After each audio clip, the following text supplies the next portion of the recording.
Michigan State won the toss, deferred, so Northwestern will receive.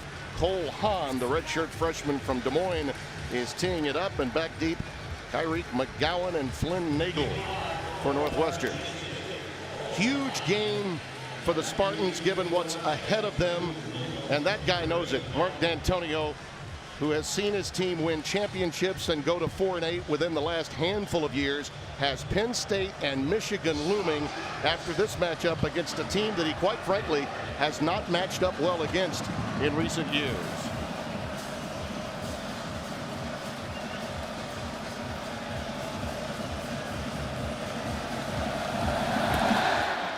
Hahn kicks it beautifully. It'll go through the end zone for a touchback. So Northwestern takes over at the 25, and let's get Tillman's takes on this Wildcat bunch. Well, it isn't rocket science. You know they're going to use pace and tempo as a tactical advantage. So start fast, but finish strong. That's really the key. We talked about in the open against Akron, against Michigan. Started out strong, but fizzled in the second half. And then, of course, Michigan State, in order to affect their quarterback, Clayton Thorson, they've got to get after him on the edges. If they can, with their one-dimensional status at running back, Tim, it's going to be tough for Northwestern to move the ball and extend this to 3 consecutive wins over this Michigan State ball club. Thorson loves matching up against this team, though. He's had big performances against them, and he's got Solomon Vaught, one-time wide receiver, moved back to his normal position of running back with the injury, obviously the big one to Larkin. That pass with pressure goes incomplete. It was intended for Flynn Nagel, but a lot of heat coming off the edge that time and up the middle from Joe Bocci, the big-time Mike linebacker. Tim, we talked about the pressure's going to be there. It's going to be frequent, and it's going to be consistent. The one thing that this quarterback does well, he's very accurate. But if you can affect him in his launch point, you've got a decided advantage. No team has seen its quarterback sacked more and for more yardage in the Big Ten than Northwestern. That pass was hurried just a bit, but Cameron Green unable to get to it, so it's 3rd down and 10 coming up. There you see the numbers on Thorson. 44 consecutive starts. Completion percentage is good, but he's also thrown the ball away a time or two. So that's the longest streak since Browning at Washington, so that's important to know. 2 plays, pressure on one, and then an off target. This is to the advantage of Michigan State now. Out of the shotgun again. Goes underneath on the shallow cross to Skowronek. Then it's Skowronek, 88. Justin Lane, number 2, wraps him up, the freshman, a loss of a yard. So 3 and out for Northwestern. They'll have to boot it away. Well, Lane is going to come from the outside, but again, you can see the difference here is the consistent pressure. When you're in those 3rd and long scenarios, shallow crossing routes is not going to be enough. You got to be able to push the ball down the field. Look at his eyes. You can see he's on target. He's trying to make it, but they need more. The pressure on down 1 put him in an anxious situation to begin with. Jake Collins will boot it away. He's on the Ray Guy watch list, and Brandon Sowards is back deep for Michigan State. Fair catch is called for as he backs up to the 27. A 48-yard boot for Jake Collins. And let's get Tillman's takes when the Spartans have the football. Well, we talked about all of the injuries. Holly kind of unpacked the depth of it, but because of that lack of continuity, they've got to establish an identity on that offensive line. And then for their part, Northwestern's got to come back and work on Brian Lewerke. Look for some little tweaks in the game. They may do some option work. We're going to be looking for it to see if we can unpack it, taking advantage of the athleticism of Brian Lewerke, because he can do a lot more than they've shown so far. Already coming out in a tight bunt formation, probably going to motion out of it. Connor Hayward is the setback to start this game. And right away, beautiful pass is caught. It's Sowards, and it's a 1st down into Northwestern territory. Well, and there you can see the uniqueness of it as well. Sowards going to come out of this bunch formation, and then the nice nod move upfield, and he goes and gets a dime. Does Lewerke, places it right over his shoulder, only where he can catch it. That came out of a tight bunch formation. That's part of a new wrinkle. Look for that formation, and again, a little bit of the option game today for Michigan State for a changeup. 1st and 10 after a gain of 23. Hayward remains the setback, so no L.J. Scott, at least to open. He was running with the first team in warmups, but as Holly mentioned, a game time decision. Hayward gets ahead for a couple of yards. Remember this, Spencer. Even though Northwestern's won the last 2 games, Lewerke set a school record with 475 total yards. He also threw for 445 and another Spartan record in that particular game. So he's had success against the Northwestern perimeter, although in defeat. Yeah, but they came in with so much expectation as you look at LJ, who's not necessarily 100%, but because of that 3 consecutive years he's led this team in rushing, that has not been consistent what they've had this year, so they've not been able to reach those numbers from a year ago. Well, the decision it looks to be, at least for the moment, made, and he may sit. That pass is incomplete for Felton Davis, who really is going to be the #1 target today. Not only is Scott out, even though he could possibly play, but this is now a Michigan State team without Darrell Stewart to go along with no Cody White. They're without 3 of their top 4 wide receivers, and Stewart is in the game now, so he was a 50-50 game time decision. So 2 now of their top 4 not available as Darrell Stewart is on the field. Connor Hayward remains the setback on 3rd and 9. Lewerke's pass incomplete for Davis. Excellent defensive work that time by Montre Hartage, who made the hit at just the right time. The senior from Cordell, Georgia. Hartage had 2 back-to-back plays. We had great defense, but the problem for both these 2 offenses in their initial series, Tim, it was 3rd and long scenarios. Both of them went to the shallow crossing routes, which is not really the thing that they like to do, particularly Michigan State, and it's easier to defend when you're in a 4 vertical passing scenario like that. Tyler Hunt boots it away. If Riley Lee's back deep, he dropped it, got back on top of it wisely after a 33-yard boot. Timmy, we talked about how beset this offensive line of Michigan State has been. Again, take a look at David Beadle here, number 59, the guard. He's working against 300-plus pound Jordan Thompson here. He gets folded under on that left knee. You can see he goes down. Again, a lot of pressure in the trenches there, and boy, you've got to be tough. Went to the locker room, we'll see, and perhaps get a report from Holly a little bit later. Well, remember, Kevin Jarvis, the right guard, is already out. Blake Buter has moved to that spot, so already a shakeup with that offensive front yet again. Here's Solomon Vaught. And great penetration there from Michigan State up front. That's Panashuk coming through along with Reschke, number 28, the first to get their loss of 3. Tremendous penetration from the Sam linebacker. Yeah, John Reschke came from that deep, kind of a strong safety or Sam position, and that with depth tells you exactly what Mike Tressel, the defensive coordinator, is trying to do. He's going to bring pressure from every level. Thorson rolling out of the pocket this time. That's nice. Oh, magnificent throw, wasn't it? Flynn Nagel on the receiving end. Listen, Clayton Thorson can make every imaginable throw. There's no doubt about it. He's got a tremendous future well beyond the collegiate game. Well, David Dowell is back here again. Again, he's looking for an opportunity to defend, and he's going to get one. But again, it's that shallow crossing route over the top of his head. Placed, like you said, at a dime, just dropped it in there for a nice, significant gain. 29-yard line, 1st and 10. It's Vaught once again, just nothing doing against that defensive front. Raekwon Williams, 99, from DePaul College Prep in Chicago, cutting through there to make the play. Raekwon, number 99, he's going to be part of a rotation, Timmy. The arm over move, that's a nice, what we call a bastard move. He gives you the fake arm over with a guy that's pulling. It's really against air. It makes him miss and whiff totally on that play. Just tremendous skill set with the violent hands to make a play in the backfield. 2nd and 16. They go empty and out of the shotgun. Second series of the afternoon for Northwestern. Good communication on defense, pulling out in coverage. Quick curl as they go with the out pattern to Bennett Skowronek. Number 88, 17 catches for 197 yards coming in. He's the stick mover really for this team. Antoine Simmons, 34, wrapped him up. A gain of 6. 3rd and 10 coming up. Antoine will be in that star position. It's the opposite of the Sam, the linebacker spot. He dropped or buzzed running to that flat area. That's tremendous defense for this Mike Tressel coach unit.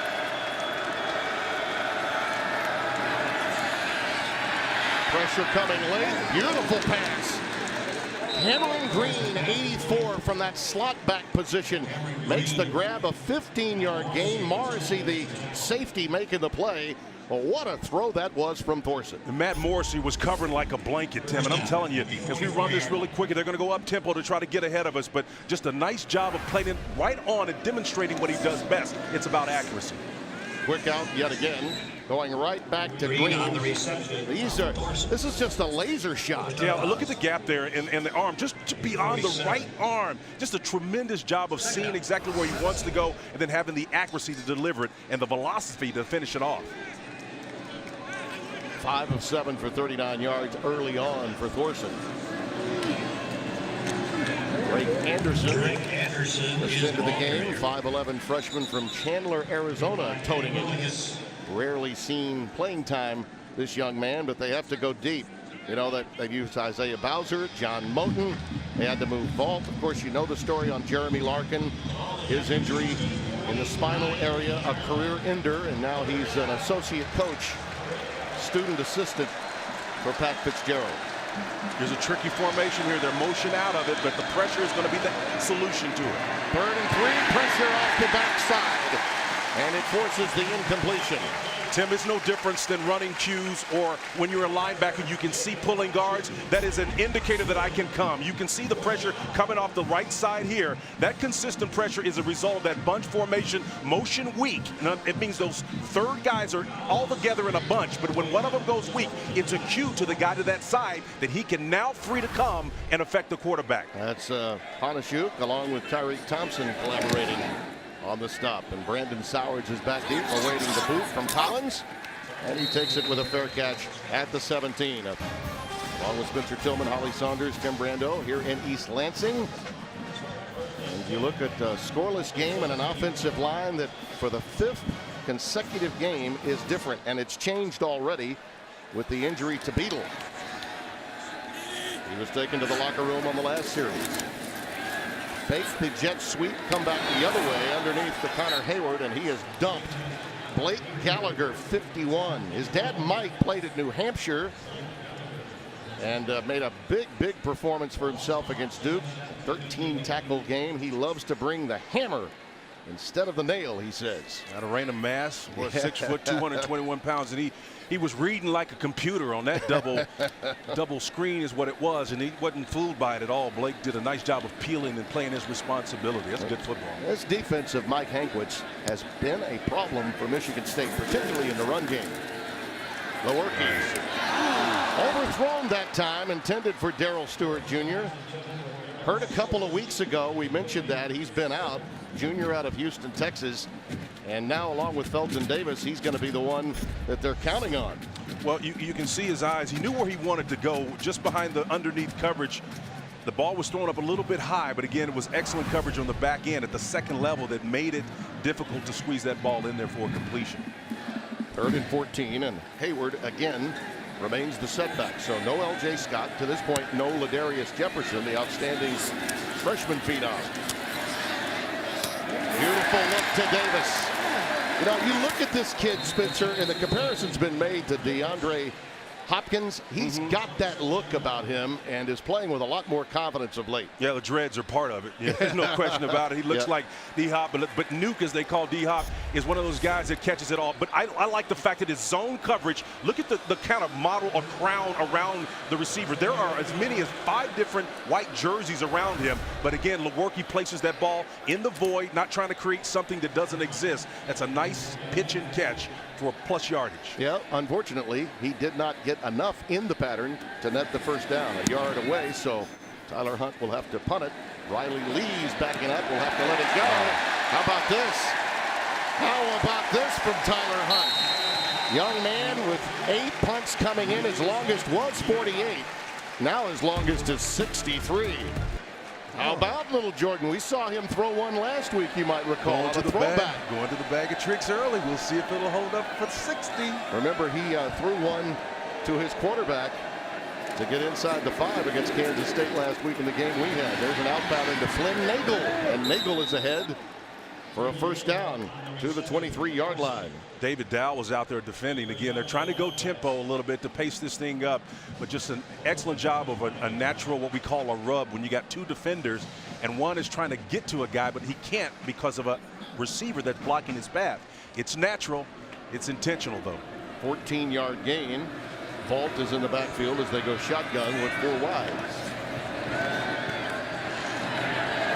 Out pattern is good. Cameron Green on the receiving end. That's another first down. 11 yards the pickup. Andrew Dowell, the star linebacker, was covering on that play. Again, it was just a nice job. The quarterback signaling in and setting his feet and delivering a strike to move the chains. Northwestern is at their best, Spencer, and D'Antonio told us this too, when they're getting the ball out quickly. They get in a rhythm. Thorson gets in a rhythm, and they can move in a hurry. They look like a Mike Leach team. You know they're not going to be able to run the ball effectively. Right now, they're not even a first down. Going to Flynn Nagel, who, by the way, has now caught a pass in 23 straight games. That's second longest in the Big Ten. Well, you got all these guys up front, man blocking. That's their assignment. That's their responsibility. They know what they've got to do. The play action, even if you're doing it, make it all look the same. Make a bubble screen look the same as you're pulling on an RPO or any other plays. That's tough to discern if you're on defense. 2nd and 2. There's Fault. He is very close to the necessary yardage for the first down. Timmy, an important note to note on that last play. Remember, now that was a first down scenario. Most coaches who are conservative will use that as a run play.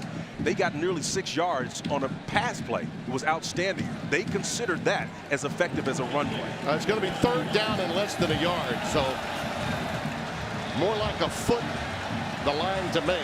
Yeah, the important thing, it's a run-pass conflict. How do you defend it? Do you blitz or do you play it soft like they are? Thorson with plenty of time now, breaks down. Underneath, it's intercepted. Picked out of the air. Michigan State's got it. It's Kyrie Willis.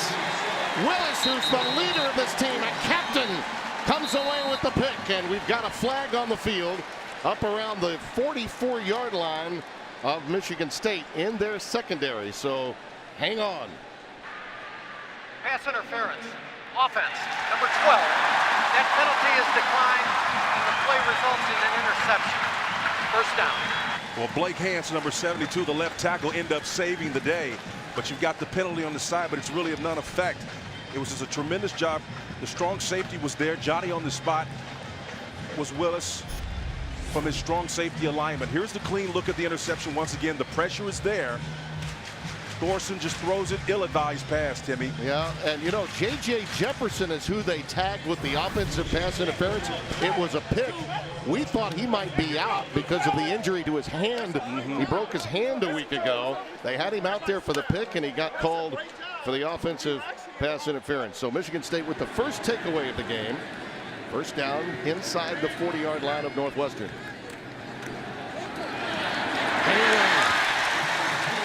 Well, he's running like one of those that came before him. His father, the late Craig Ironhead Hayward of Pitt fame, and went on to a tremendous career in the National Football League before dying too young. As we all remember, what a personality Ironhead was. He was one of a kind, Timmy. Yes, he was. Tough, physical, really atypical build for a fullback. Had that big upper body, big guy body, little guy feet, you know. Yeah, played for Mike Gottfried at Pitt during their heyday, really.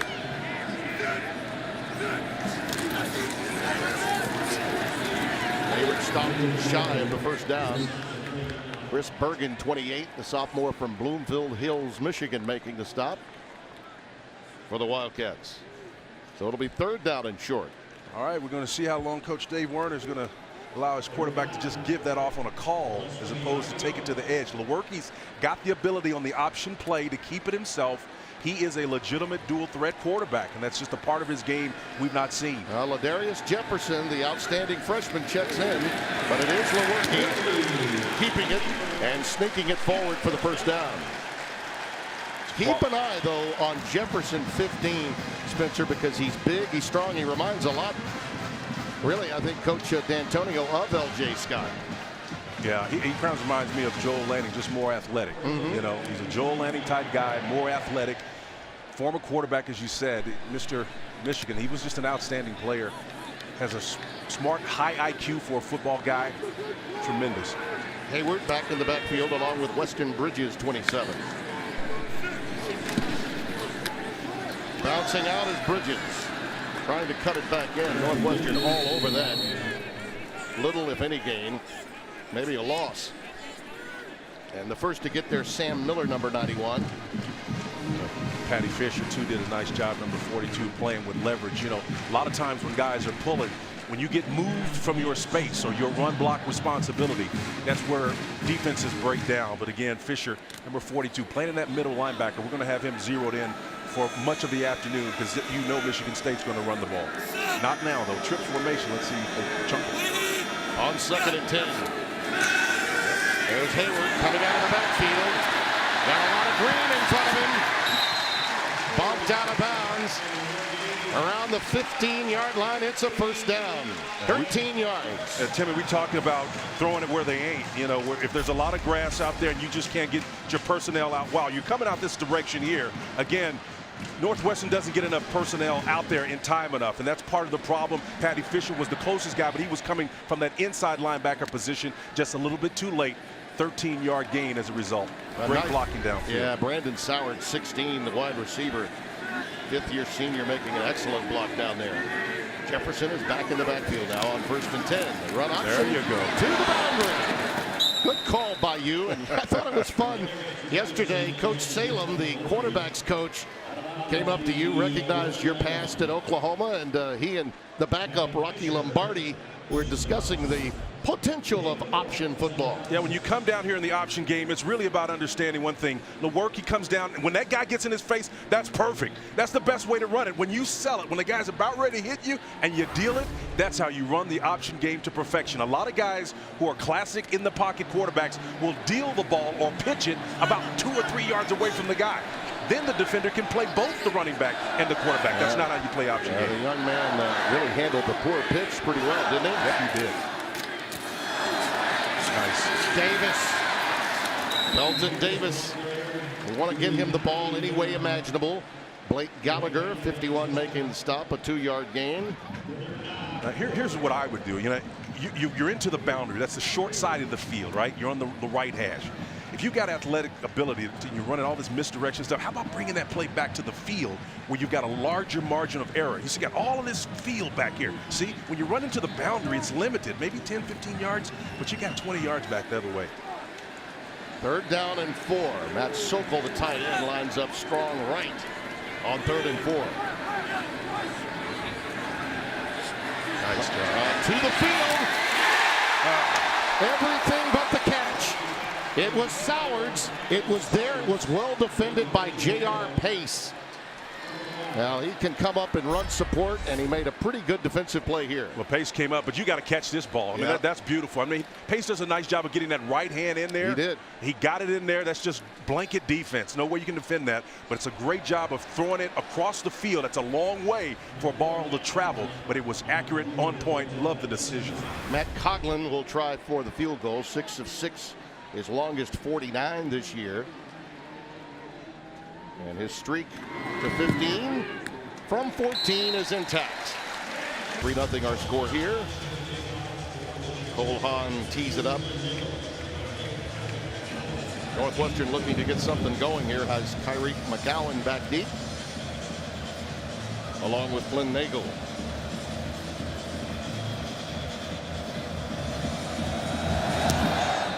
Another beautiful line drive punt. This will not be returned, and another touchback. This defense early on, Spencer, for Michigan State has been living in Northwestern's backfield. Yeah, Raekwon Williams, he's been active, hasn't he? I mean, and it was just like a game break. You know, everybody understood what they were doing, playing with nice integrity. And when I say that, I'm talking about despite the games and the deals that are being swapped and made by defenders up front, everybody is playing with integrity. That is like a glove. Your hand, each one reaches one, and there's a fit. Everybody's doing a nice job. Coach Tressel taking over. And that solo position as defensive coordinator in year 1 for him is doing an outstanding job. Yeah, I got the feeling he really is enjoying it, getting comfortable in that role when we met yesterday. Yes, he is. Drake Anderson is in the backfield, 21 for Northwestern, and nothing doing. Michigan State's defense ranks #1 in the country against the rush, giving up only 40.3 yards per game. Only 161 total in 4 games, and now Northwestern's -6 yards on the day after this. Well, that happens when you're playing 3 to 4 yards on the other side of the line of scrimmage, and you're playing once again with integrity. Where bad things happen to our offense, ultimately you end up on the good end. Brandon Boyer Randall there to make that stop. Here's John Moten in the game now in the backfield as Thorson looks to take a shot, and well he should. All the way, it's McGowan, Kyrie, touchdown. 77 yards.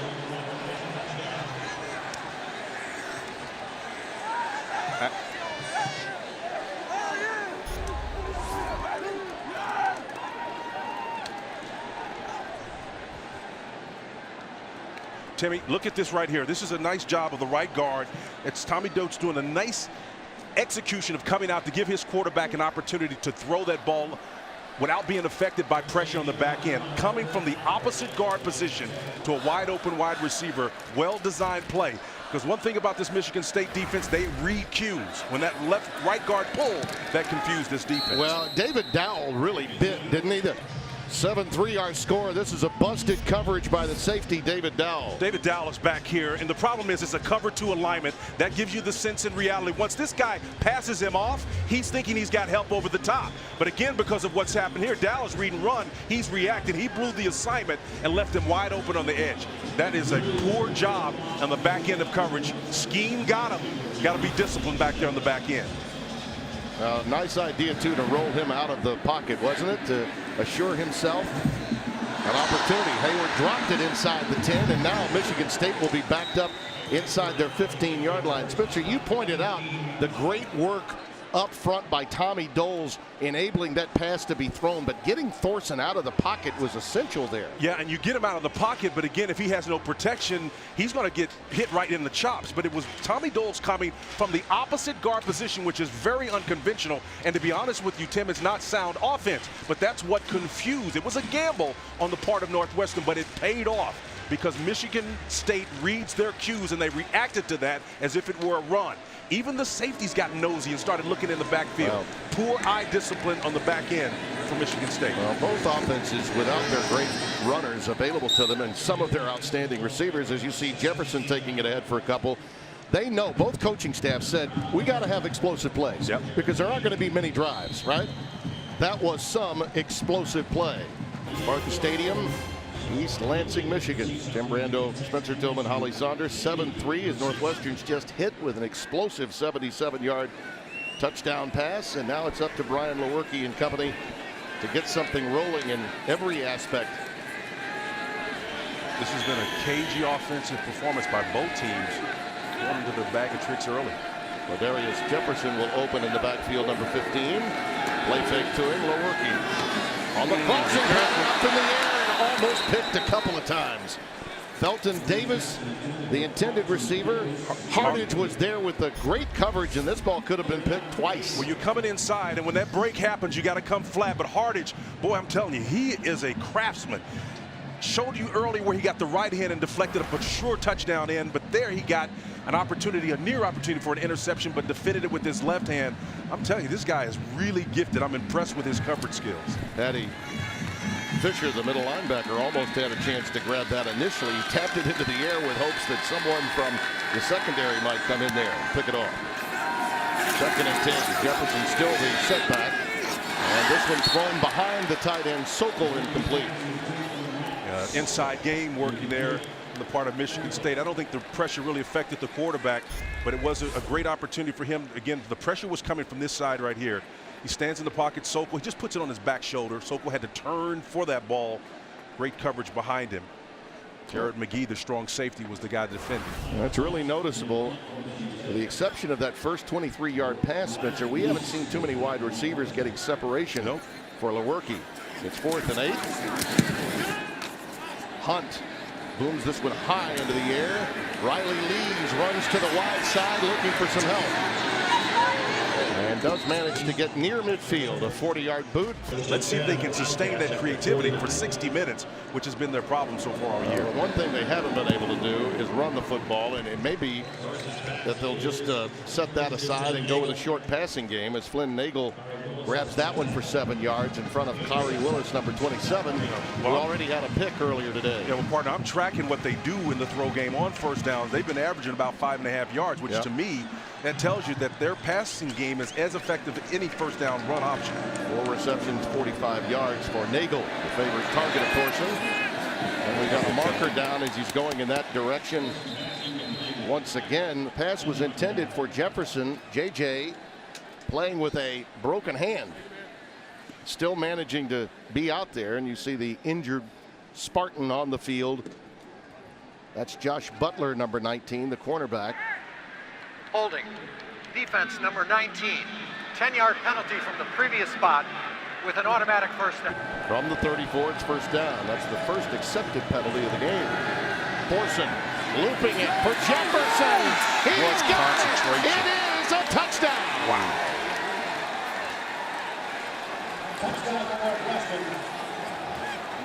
Trey Pearson in coverage, but this is just a beautiful pitch and catch. And how about Jefferson with the bum hand, reeling it in, and absolutely gave it everything he could. Well, you know what this guy does. It's really just about his accuracy, right? And the little play fake underneath, but this is what you call dropping a dime right here. Pearson with excellent coverage there. But again, when the ball is perfectly thrown with the sideline, Jefferson just goes and lays out. I think that ball's caught. I mean, he just did a fantastic job. They may take a look at it, but it's just an outstanding job of concentration. Charlie Kubandu with the extra point. And he boots it through. Jefferson was the highly targeted talent a week ago before he had the bum hand. That hand is obviously no longer broken. And if it is broken, don't fix it. What a catch this was. Baryshnikov couldn't have done it any better, man. That is poetry in motion right there. Clayton Thorson feasting on the Spartans. And so does Coach Fitzgerald dig it. He said, I told you. Yeah, we're close. And right now his team closing in, but they've had great first halves in the past and have been unable to convert. They had a 17-0 lead on Michigan, well documented a week ago. Could not hold on. They've been outscored big time in second halves. The question will be, can they finish this week? And old Proverbs talks about the fruit remaining. Will the fruit remain? This offense has produced some tremendous offensive fruit, but can they sustain it over time? I tell you, until Michigan State shows me that they can defend and overcome an accurate quarterback vis-a-vis pressure, there's no reason why Northwestern can't continue to do what they're doing offensively. Connor Hayward is back deep for Michigan State.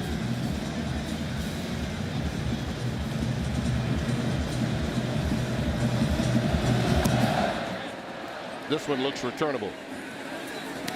From the one. Hayward. Shoestring tackle at the 21-yard line. Well, yeah, there's a mindset that you have to have when you play with the lead, and it's an art, but it's also mostly grit. Can you protect the lead? Darius Jefferson is in the backfield. He'll carry it off the left side. He's big, he's strong, and he's fast. He's got all of it. J.R. Pace make the tackle. Got a little help from the official inside there, too. You know, a little trap block. It's inadvertent, but it still counts.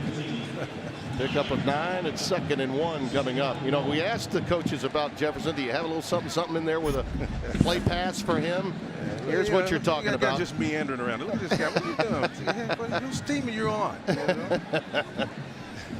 But when we asked that question to D'Antonio about Jefferson, because he does have great form throwing the ball, you know, even Lewerke said that to us. He said, no, you know, he's really taken to this running back thing. Well, that's part of it. You want buy-in, particularly when you're struggling. When guys start chirping, wanting more time in action when you're having problems with execution and up front, as Holly talked about at the top of the show, you need consistency. Charge timeout. Michigan State takes a timeout. Their first of the half.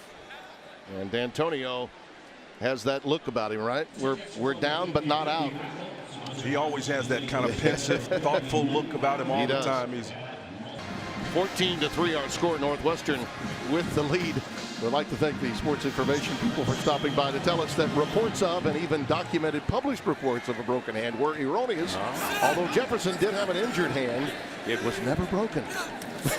Good to know. Much to the dismay of the Michigan State defense at this stage. Darius Jefferson takes it ahead to the 33-yard line. And we may see a steady dose of this now, Spencer. Sam Miller made the stop. Now, if they can get something going on the ground, get back to basics with a guy like Jefferson, who does run heavy, maybe Michigan State can get something going. But you also see a lot of substitution going on up in that front. Gaziano, Thompson and company, Alex Miller, all of those guys are going to be part of a 9-man rotation to keep them fresh up front. Out of the shotgun, Lewerke. Play action fake. In the air, a first down. That's Brandon Sowers, 16, the fifth-year senior out of Wyandotte, Michigan, 22 yards and a first down. Yeah, Trey Williams was defending back there. It's an excellent job coming out of a twins look to the short side of the field. He just goes and pivots. This little crossing route kind of sits it down. It's almost like a pivot route where he doesn't continue on. He just finds a nice little void, doesn't continue so as to get impeded by the safety that's in front of him in a single high look. There's trouble if he continues. That's just wise in reading the coverage and stopping short of the safety. 39, Alontae Thomas is coming to the game. Right away, he takes it. They're getting everyone involved. Yep. Somersault there off of the tackle that's made by J.R. Pace. And Thomas, sophomore from Detroit, Saginaw Valley State transfer.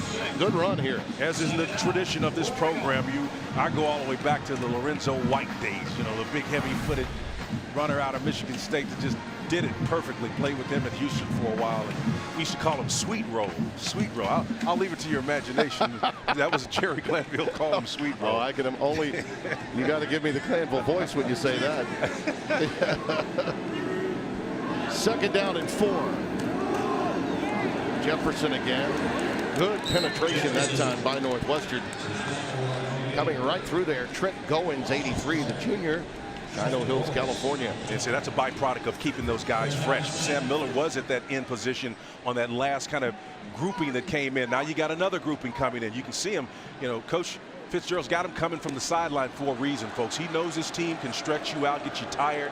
But from working against their offense, which is about pace and tempo, he knows he can keep his guys in shape, and they're in better shape, at least he hopes, than Michigan State. See the third down conversion story, 2 out of 5 for the Spartans so far. Facing 3rd and 7 here. Underneath to Hayward. Out of the backfield. Connor Hayward with a first down. Bryce Jackson, 22, with a marker down, made the stop. We'll check the flag at the 26-yard line of Northwestern. This is the guy that comes out of the backfield on the Texas route late. Again, when it clears out, Timmy, just watch him. He knows there's nobody protecting him. Offense. He has no responsibility. Oh, boy. 15-yard penalty. Got a pick play, Spence. Yep. Matt Dotson gets tagged, 89, with the offensive pass interference, and it'll go back the other way, negating what was an excellent pitch and catch. Yeah, Coach Antonio doesn't want that to happen, but again, it's a beautiful executed play on the opposite end. Again, little Texas route coming underneath. It's like a little bit of a push that took place. We've seen a lot more of these calls being made. There's 89. So you're going to see the push right here. Yeah, he butts him up and then pushes off just a little bit. Yeah. But it's just kind of hard to tell from that angle. But little picky, huh? Yeah. Little picky. Yeah. Lewerke out of trouble. Lets it fly deep. Incomplete. Intended for Stewart. No flag, and the crowd is not happy. Montre Hardage making a play on the ball, and remember, he has every right to it as well. Fans thought the jousting was a little much. Well, Scott's there, but Hardage goes up, and look, when he's in that situation, he indeed does have the right to the football as much as the receiver or running back, as the case may be. That Hardage is a great defender. The thing I like about him, Timmy, both of those guys at this point are actually playing the ball. He has, as a defender, as much right to it as the offensive player when it's hung up in the air. If you want that ball to be contested, throw it to the outside shoulder where the back or the receiver is going to turn to the outside. Hunt boots it away to Riley Lees, and he'll let that one bound, and it does inside the 15. 14 to 3-yard score. Northwestern has been very successful in the passing game, unsuccessful in the run game, but the explosive plays the difference. 2 big-time touchdown passes by Thorson. This time he goes wide receiver screen to Nagel, and Flynn Nagel, always the favorite target, gets it out for a first down. David Dowell, number 6. The safety comes away with a stop after 17 yards. Michigan State got caught with some numbers game up top. They brought pressure from the up top and leaving 3 receivers to that side, and the numbers, and Thorson was able to exploit that for a significant gain. Now he's on pace. Yeah, look at the possessions here. He's on pace for another record performance against Michigan State. He's got 207 yards already. He threw for a record number a year ago, 366 in the game with Michigan State. Now he's under pressure and down he goes. That's what you can do. That's the equalizer, is sacking Thorson for negative yardage. And Parachute did it that time, along with his brother, Mike Parachute. Yeah, the star linebacker, pressure from the field and company. This is what did him in. Did a nice job. You got a little smaller guy that's able to move around a 300-pound lineman and really cause havoc until the cavalry can come to help him finish it off.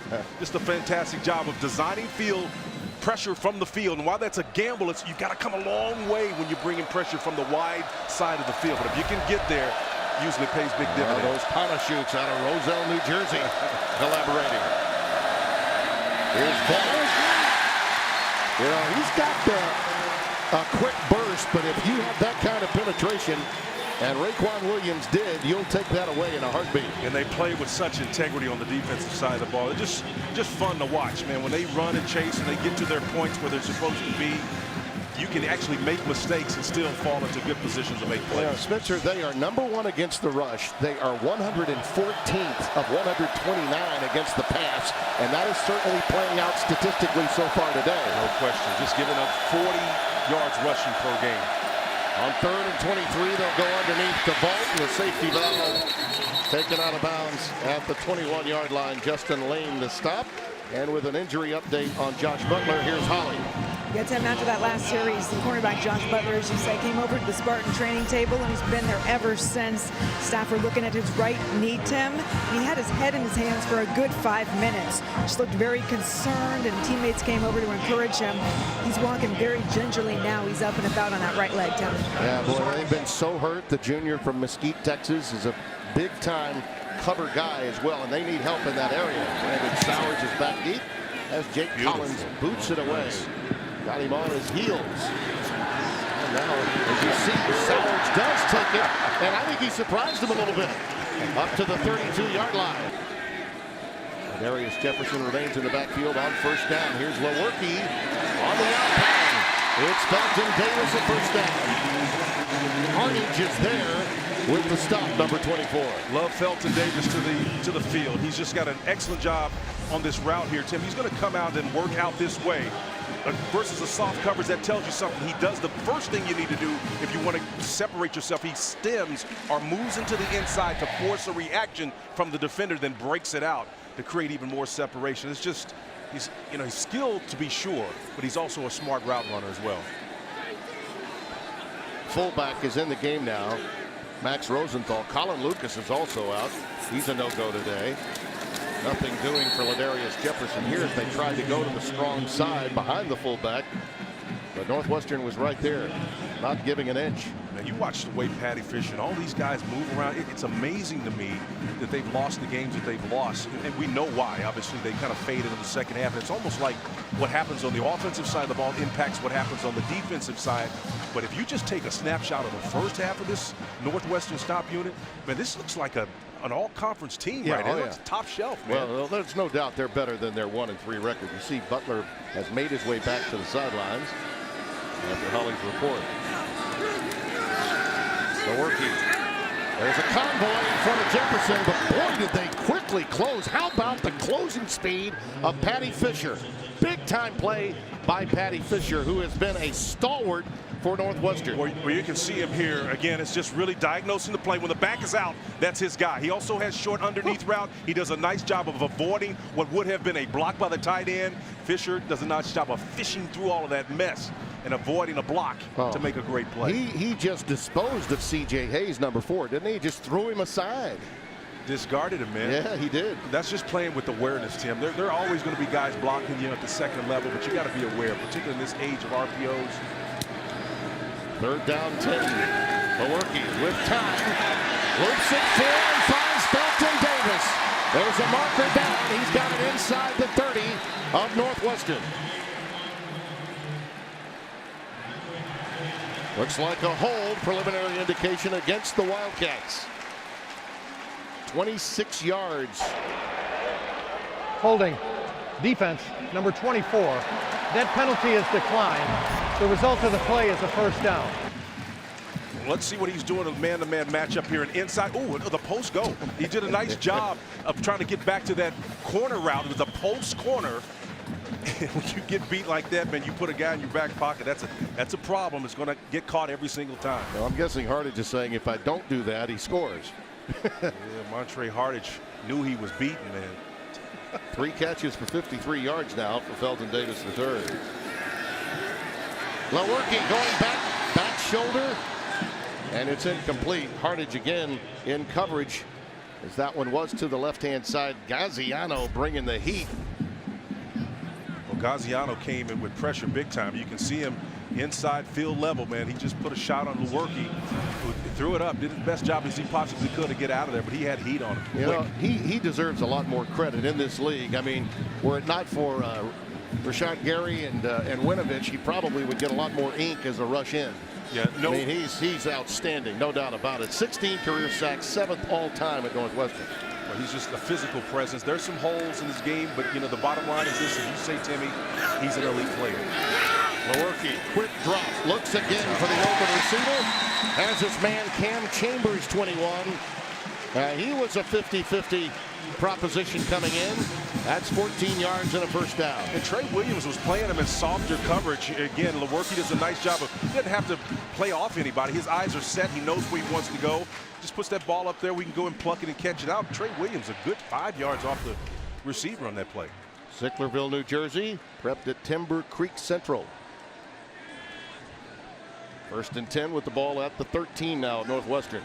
4 and change remaining in the opening half. That was his first catch of the year, by the way. In the end zone, incomplete. Boy, they're really working on Hardage with Felton Davis, aren't they? There's no doubt that's what's going on, and a lot of jousting here. Well, again, I think when you have a size advantage, you can see there's going to be a hand check at the line of scrimmage. It's press coverage. You can't get your arms on him. You got the right arm behind his back trying to prevent him from coming out of that break. I think Hardage just knows that he's outmanned right now. I'd keep coming back to him, and I love the fact that they're on the left hash. They can continue to work that side of the field and that particular matchup if they want to. Number 24, I'm telling you, he's a little bit anxious right now. I think he's gassed. He looks tired to me. Well, I think it's a confidence thing. Again, they got a great opportunity here. Even though they're opposite, this is the matchup that they want to exploit, but they're to the short side of the field. Let's come back and see if they do something here. 2nd and 10. Lewerke, plenty of time. Now it's winding out. Does it with his legs. Lewerke gets it inside the 10. Down to near the 7-yard line. Bergen pushed him out. A lot of heat coming from the backside here. Well, it was coming, but Lewerke did a nice job of avoiding that. He had nothing to the side that he wanted to go. Spin moves coming his way. He does a nice job. I told you he's got fleet feet, man. He's a lot more athletic than what they have used to demonstrate what his skill set is. He can move once the coverage breaks him down. Well, I tell you what, Gaziano was coming and with purpose, and he managed to skirt away. 3rd down and 4. Line to make. The 3-yard line, and Pat Fitzgerald will take a timeout. Charge timeout, Northwestern.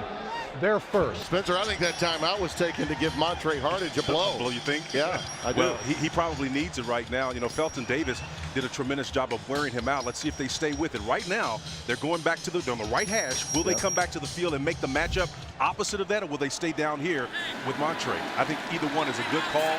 He's going to make the call at the line of scrimmage. That's what he's doing right now. He's moving the back over to the left side of the protection to help him there. I think he's coming back to the short side of the field, or he has a play he doesn't like.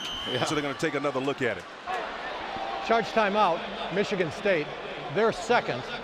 This is a 30-second timeout. Brian Lewerke brings his team up, just reached the 5,000 career total yards mark at Michigan State on this drive. See what they do, Tim. They've got the guy they want on the long side of the field. There he is. Pass was thrown behind Hayward. Pass was a little behind him, and Lewerke is upset with himself.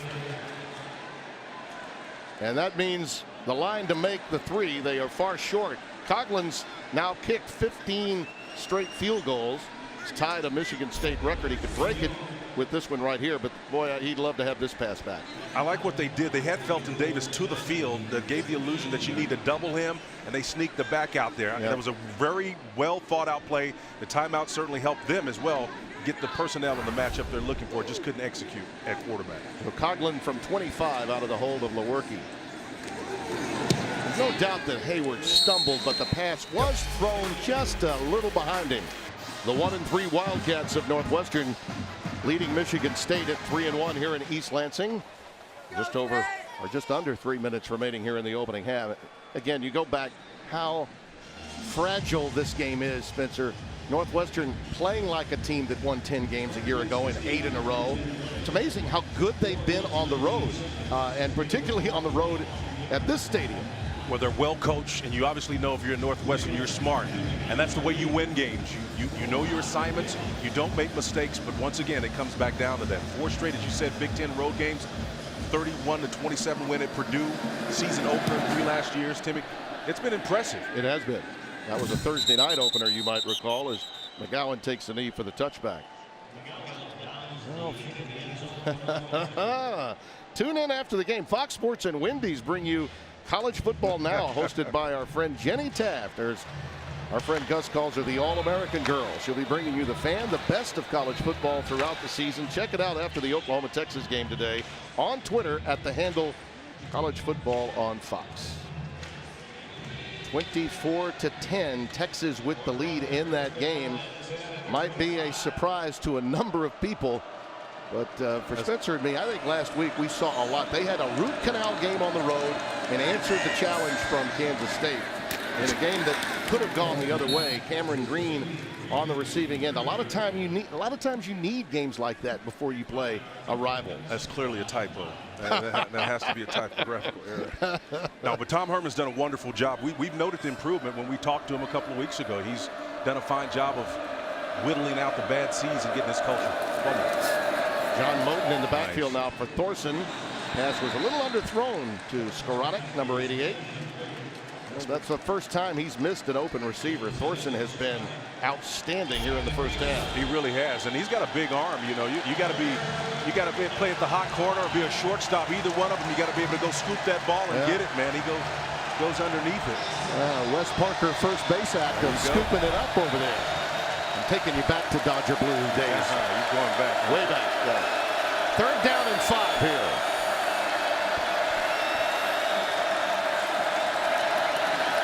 Over the middle. Tremendous play by Bocci. The junior from Brook Park, Ohio, made a big-time play there, intended for John Moten. Well, he's in the middle, and watch him make the call. He's understanding exactly what's taking place, and watch him come and react. This is his spot underneath. He knows what they have. They call it a banjo coverage. When you have a defensive player to the left and to the right of the receiver, you're playing them like you would have put a banjo in between yourself and your hand, and they're playing him. He knows he has coverage there. Nice job. Another Spencerism, ladies and gentlemen. He gave you his own definition. That's a beautiful punt from Collins. And Sowers goes down in his tracks after the 53-yard boot. Might want to take a fair catch from time to time here, right, Spence? Yeah, that's just a bad decision on his part again. You got to be heads up. You got to understand. You take a peek, you know, being able to judge distance and speed. From the 14-yard line. Spartans have it. Deep blitz. Yep, and they go crossing pattern. It's Felton Davis again. Gets it up to the 20-yard line. Felton Davis has really become the type of player. You know, he builds confidence in a quarterback. You made the comparison to Nuke, DeAndre Hopkins at the Houston Texans. That's what he looks like. The guy can catch in traffic. He can burn you on the edges. Outstanding. Look at him underneath. Yeah. Felton Davis on 4 catches, 59 yards. Here's Hayward. He'll be stopped shy. Tell you what, the closing speed of these linebackers, this time the Will linebacker, Blake Gallagher, really something to watch for Northwestern. Yeah, he's got to continue to feed Felton because he's the one that's going to come across underneath. You see him coming to your screen here. Watch him. He's wide open. Shallow crossing route. I mean, look at the opportunity. There's nobody within 5 yards. He comes down to the check down route where he's got 3 defenders around him. Keep feeding him, Felton, until he tells you otherwise. Or they at least start to sign 3 players to him. Came into this game with 16 catches for 278. He's been the favorite target so far today. Now that's a check down. That's a beauty. How about Connor Hayward? That's going through your progressions. Blake Gallagher with a saving tackle, and Michigan State is in great shape with 1 and change left. Timmy, I know. Look at the progressions here. You can see the vision. He comes back to this way after looking off to the right side, and it's a beautiful job. Gallagher's getting there, but again, because of the ability to scan the eyes, to none effect. That pass is a beauty to Chambers. Ruled a catch into Northwestern territory at the 47. Well, look at Cam Chambers go climb the ladder and pluck that one out of the air, man. That's outstanding. On the side, watch him get that tippy toe down the right one. That's all you need, brother. He's in. 20 yards on the reception. There was an illegal substitution by the defense. They had too many players on the field. That 5-yard penalty is declined. The result of the play is a first down. You would expect Northwestern to be affecting them with pace and tempo, but you'll see him kind of running off the field here. You can see him. He's scooting out, trying to get off the field, but not in time. And they got him. Well, that's rare. Northwestern very rarely penalized. They are ranked second in the country in fewest penalties per game, only 3. And that's their first penalty today. And they practice against this all the time, and they're getting speed and tempo here. On first down, Lewerke. Just how resourceful was that pocket maneuver? That lost ball there. Sokol had it. They're going to rule it. Yep. A fumble, and Northwestern recovers it. That's unfortunate, too, because Timmy, to your point, they're going to rule it a catch. I don't know if he ever had control of this ball or not, but to your point about moving in restricted space, Lewerke did a fine job of that. I don't know if he ever had control of that ball. I don't either. No, that's Cameron Ruiz that stripped it, and it was taken away by Gallagher, who fell on top of it. The ruling on the field is that the pass was caught, fumbled, and recovered by the defense, but that ruling is under further review.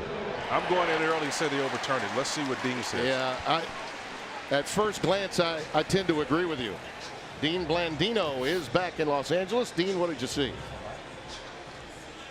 I don't know how I can go against either of you guys. This is, to me, he's got to put the football away. I don't think he ever gains firm control of it. I like this as an incomplete pass. I think they should overturn it. Yeah, I mean, Ruiz had his hand in there all the way. It was really well defended. She certainly agrees with Dean. This is a very important call because Michigan State looked to be gaining some traction offensively here. Lewerke getting in a little bit of a rhythm.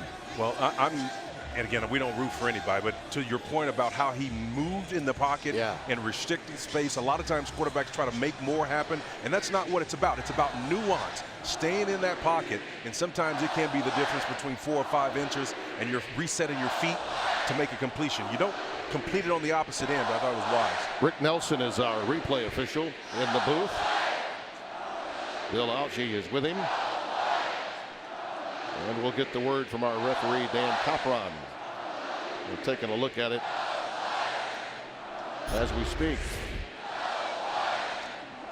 This is the kind of pocket presence we're talking about, Spencer, not giving up on the play. Yeah, and he doesn't continue. You know, some quarterbacks who are able to run will go to that instinct initially. Instead, he stays with it and is honest, and everybody on that sideline thinks it's a loose ball, but if it's not completed, it's a non-point. After review, the receiver never had the ball. It was an incomplete pass. It will be Michigan State's ball. 2nd and 10 at the 47-yard line. Well, Dino was spot on that. Yeah. By the way, this crew was working the Penn State game a week ago. And she loved it. Hey. I told you I had this. Clock operator. It was nailed all Please along, reset the she game says. clock to 1:17. 1:17. Thank you. Well, Dean's 1 for 1 today, and it's a long day. Long day and night. He and Pereira putting in a lot of hours with all the games that we have. Pereira's over in Dallas at the Cotton Bowl, probably having a corn dog right about now. Turkey stick or something like that. Love those fried corn dogs at the Texas State Fair. 2nd and 10 now for Lewerke. They want to take a shot here. And it's picked off just like that. Snared out of the air by Jared McGee for Northwestern. Well, I'm not sure what Lewerke was looking at there, but Jarrett McGee, the strong safety, had settled in probably at the middle level, and he saw that ball coming to him on a rope, and he just did a fantastic job. I'm not sure exactly what he saw. I mean, you know, hopefully we get a look at his eyes, and again, you're going to see his eyes come downfield. It's a wide look that he's looking at. He comes left and right, and then he throws it inexplicably. Never saw him. Never saw the safety who would settle in underneath the coverage. You can see his eyes here. They come this direction and then come back here, and he thinks he sees something. He pulls it down, but again, he never sees Jared McGee, the strong safety who would settle into his back. That's the 6th interception thrown this year by Lewerke.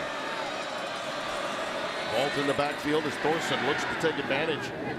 Throwing underneath and complete to midfield to Cameron Green. And Michigan State has to hustle back after the short gain. Xavier Henderson, number 3, making the stop. Plenty of time here for Northwestern with 2 timeouts left before the break. Well, let's see what coverage here they play on defense. It's like a cover 2, a tight cover 2, rolling to a single safety. You got a shot on the edge now. Looping it long and incomplete with a marker down. Skowronek got his hand on it, but Trey Person, 24, may be guilty of hitting him prematurely. It was a great decision, first of all, by Thorson to go to that side. Well, preliminary indication is it may go the other way. Pass interference. Offense. Number 88. 15-yard penalty from the previous spot. Replay second down. Well, that turns the tables big time. Well, and the release is here. I'm not sure exactly what he saw. Maybe at the end of the play, the push off with the right hand. That's what got him. Yeah. Push off with the right hand. But I love the decision to go to that route because the coverage rolled to a single safety look, which meant that the left third of the field was wide open. Yep. It would have been an acrobatic catch if he caught it, but again, the early push off prevented it. You're not going to get away with that when you're isolated like that. And as we said, that would dictate the next play, and it did. And time will wind out in the first half. You know, Lewerke talked to us about maybe having too much pressure on himself and down deep. I think today we've seen that in evidence again. I think you're right, but I also think what they've done is they've accented the game a little bit and added some nuances to allow him, Dave Warner, the offensive coordinator, to really flourish and expand the offensive capability. Well, you see what's coming up. It's been a very effective half for Northwestern. We start this half. Can Northwestern sustain it? Last week, as you know, they were unable to do that. And with more on that and the story at the break from downstairs, here's Ollie. Yeah, thanks, Tim. Well, Coach D'Antonio on the way into the locker room, I asked him about their offensive struggles. How do you get the ball moving? And he said we need more explosive plays, and we have to protect the ball. We cannot keep giving it away. And Coach Fitzgerald, I asked about the second half struggle so far this season. How do they change that narrative? How do they finish it off today? And he replied that the definition of insanity is, of course, doing the same thing over and over again, expecting a different result. He said, guys, let's change it. Let's do it. Give me 30 good minutes. Let's go. When you look at the David Buster stats, the total yards are close. Interesting, though, the numbers, 111 of those yards were on 2 plays for Northwestern. They had 88 yards and 27 other plays. And that's how they're 199 total yards. That's amazing. It is. Little pass and catch to open the half. C.J. Hayes with his first reception of the day. 3rd and 18.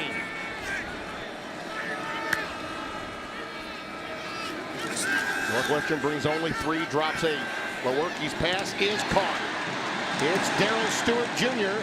He'll be 3 yards shy of a first down.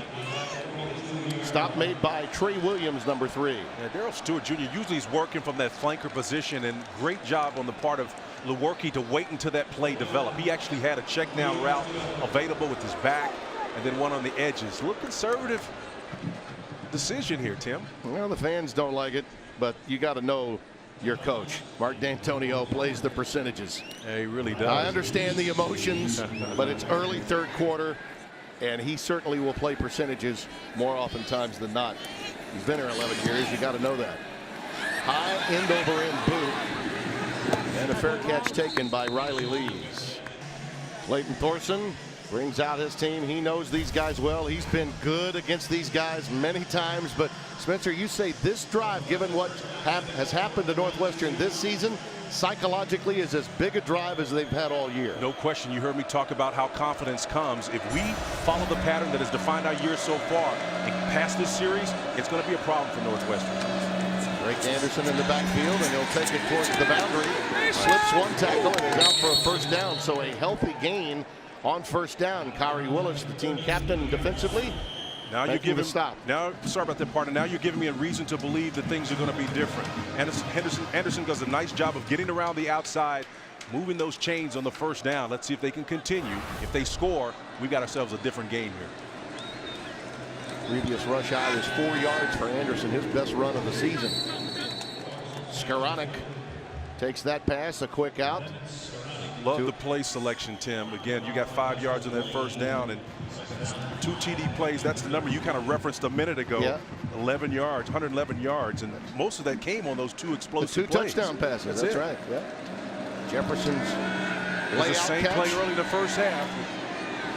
This one is caught by Flynn Nagel. He's been the favorite target, no doubt. He's been targeted more than anyone else, but J.J. Jefferson has made key catches as well, including that touchdown. And they're moving the chains again. Here's a play we saw earlier. Remember the off guard. How unconventional it is to set him up to protect your quarterback, and then you release the guy at tight end that's blocking. I'm telling you, Michigan State has not found a way to crack the code on that play, and they've come back to the second half with it effectively. That's clearly an adjustment they made for this game alone. And looking at the tape, we never saw that. I'm sure Michigan State didn't either. Drake Anderson stopped in his tracks this time. Willikis with some good penetration there, number 48. Pat Fitzgerald's cerebral approach with a team and understanding good defense as a linebacker for Gary Barnett. Hey, look at the Well, how about those big-time guns, huh? It's not a strength coach, is it? Sun's out, guns out. On 2nd and 9, Thorson. And Cameron Green, and he may have another first down. He does. Trey Person makes the stop. Well, Mick McCall, the offensive coordinator, is calling an excellent series here. This first series of the second half, convicted not to repeat what has defined this team so far. Nice mix-up of the boundary with pass, run. There he is. There he is right there, solo. He's so calm and cool, man. Enjoyed chatting it up with him. From the 46-yard line of the Spartans. Trips to the bottom of your screen and going with the screen, and it was well read. Flynn Nagel was hearing footsteps from Andrew Dowell, number 5, the senior from North Ridgeville, Ohio. Great job of Dowell pulling off, first of all. I mean, he has a chance to make a play. I love the way they disguised the coverage, though. They had him looking like he was playing man coverage, but he peels off for the man underneath. You're right. That was a smart maneuver he made, going to his side to ensure that no targeting would be called. On 2nd down, that ball's tipped into the air. And you know what? Thorson went back and touched that after it went into the air to become a defender, really, after it had been blocked by Raekwon Williams. Raekwon put that big mitt on it, man, and brought it down, but heads up job by the quarterback, batting that thing down. So you can see there's that big mitt of number 99. Goes up in the air and bats it down. Thorson says, I'm going to bat it down, too. By the way, you can't catch it. Nope, you got to bat it down. Here's a delay blitz off the corner. Shallow cross, and it's well read. Jefferson with the catch, stopped immediately by Matt Morrissey, number 10. Well, I think it was an excellent play again of the quarterback. You don't move the chains, but the fact that you go to the man that was vacated by the blitz, the eyes come back to the choice that he has there. It's a nice job of completed. It's a great catch despite being on his left hip. Sometimes quarterbacks can see that there may be a defender in front of the receiver, so he puts it there intentionally on his hip. And I've got to believe that's the case with this quarterback, because otherwise he's so accurate. Here's Collins to boot it away, angling for the sidelines, but he got too much of that one and sent it into the end zone. 42-yard boot and a touchback in a row against the Spartans, once in this rival's tremendous history. And they're looking to accomplish something they've not been able to do this season, and that's finish a game. Have a good second half to match a first. That's a slant that's complete to Felton Davis. And it's a first down, Michigan State, 16 yards. Been calling for that force feed since early in the second quarter, man. As we've got a down player on the field, but here's the isolation. You're going to see him work underneath here. Does a nice job of just turning, presenting his numbers. Ball placed beautifully over his shoulder. Nice catch. Connor Hayward back in the game with the ball at the 41. Reverse. Double reverse. And back the other way to the tight end. Well defended. Sokol, well defended. Paddy Fisher staying home, out in coverage to make the play. How about that? And that's a middle linebacker. Wow. Sokol should have loved the matchup, first of all, but again, Paddy Fisher, number 42, coming from he's basically a true Mike backer, though. And that's the type of guy that's a thumper. He doesn't really show you exactly what he's doing here, but watch him come back and then just do a nice job of running and chasing right there. He doesn't turn around and identify the ball. It's just great defense. Yeah, how smart is this young man? He is one of only 4 sophomore captains in the country, and you could see just how the football IQ was in play right there. Just put his hands up, you know. It's a great job. Out pattern caught at midfield. Chambers. That's a first down. Michigan State trailing by 8 with under 8 remaining in the third. Well, these guys are coming off the field. You can see the isolation, the pad level, just a nice drive off the ball in the out cut. When guys are concerned about you beating them to the corner, a nice sharp move to the inside is enough to make them play you honest. And he did a great job of responding with an opposite move underneath. Let's keep an eye down here at the lower part of your screen, Spencer. Alondo Mayo, number 10, is now isolated in man coverage with Felton Davis III. They go reverse again, going with Davis. He's got room. That's it. The Spartans take the lead. A little chicanery. Touchdown.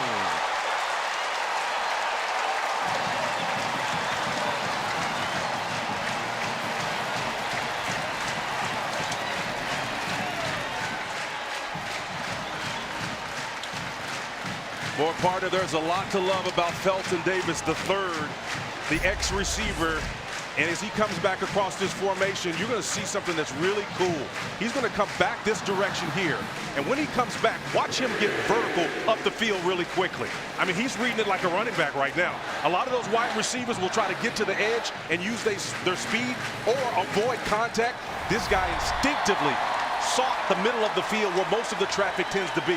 He's got a running back's mindset. Well, they're going for 2, Spencer. I'm curious your thoughts on chasing points early. I like the decision, Timmy. All right. Try to tie it with this play. Lewerke in trouble. Lost it. And it will stay 14-12 as Ernest Brown made the stop. See the scoring play. And Felton Davis, by the way, 2 rushes, 50 yards and a touchdown today to go along with 6 receptions for 93. That's 143 total yards. They convert big with his 4th career rushing touchdown, his 2nd today. That's a pretty good day, and they took advantage after Hardage left the game too. I just love everything about this kid, man. Felton Davis, to me, sometimes guys can score because of scheme. He's scoring because he's a football player, and he's an elite athlete, elite football player. And I encourage up, certainly for Dave Warner, the offensive coordinator, for making those plays. Kyrie Mcgowan takes the kick from his 5, and here he comes with wide open spaces. Gets it out to the 35-yard line. The first trick play do you think this turned into a little bit of a rope-a-dope with 2 of them back-to-back? I must tell you, I'm surprised that they went to this. Again, the double reverse here was one thing. Then you kind of take a deep breath, and then you say, well, hey, they're not going to do that again, certainly not in the same series, but they come right back with the double reverse this time. And again, I indicated the ability to run up the field and get vertical. Yeah. That's just tremendous. Blocking downfield everywhere, and the headiness of Felton to go up, and Lewerke is going to take credit for this one. He said, man, I'm the one that pitched the double reverse. Yes, indeed. Great field position here for Northwestern, but their lead cut to 2. Drake Anderson remains the setback. He's stopped again behind the line of scrimmage by Reschke. Boy, Reschke's just, you know, we talk about technique all the time, Timmy, but he's demonstrated exactly how to scrape and make a tackle in open space. That's the 7th tackle for loss for Michigan State today. They have just draped and blanketed every aspect of the Northwestern run game. And again, no Larkin. We haven't seen very much, if any, of Moten. This is going to be into the air. Tipped and picked up. Intercepted.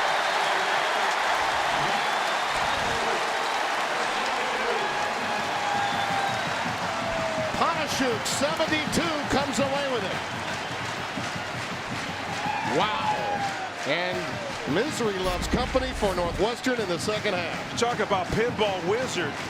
Yep. Mike Panashuk, he may not give him credit for catching that ball, but watch 72 here. He gets that hand up and it ricochets off the receiver's face mask, and he grabs it. I mean, I think he settles that ball, man. He catches that. He blocked it, and then Drake Anderson was hit in the head with it, and Panashuk just kept his head on a swivel and came away with the interception. Got that big mid up there.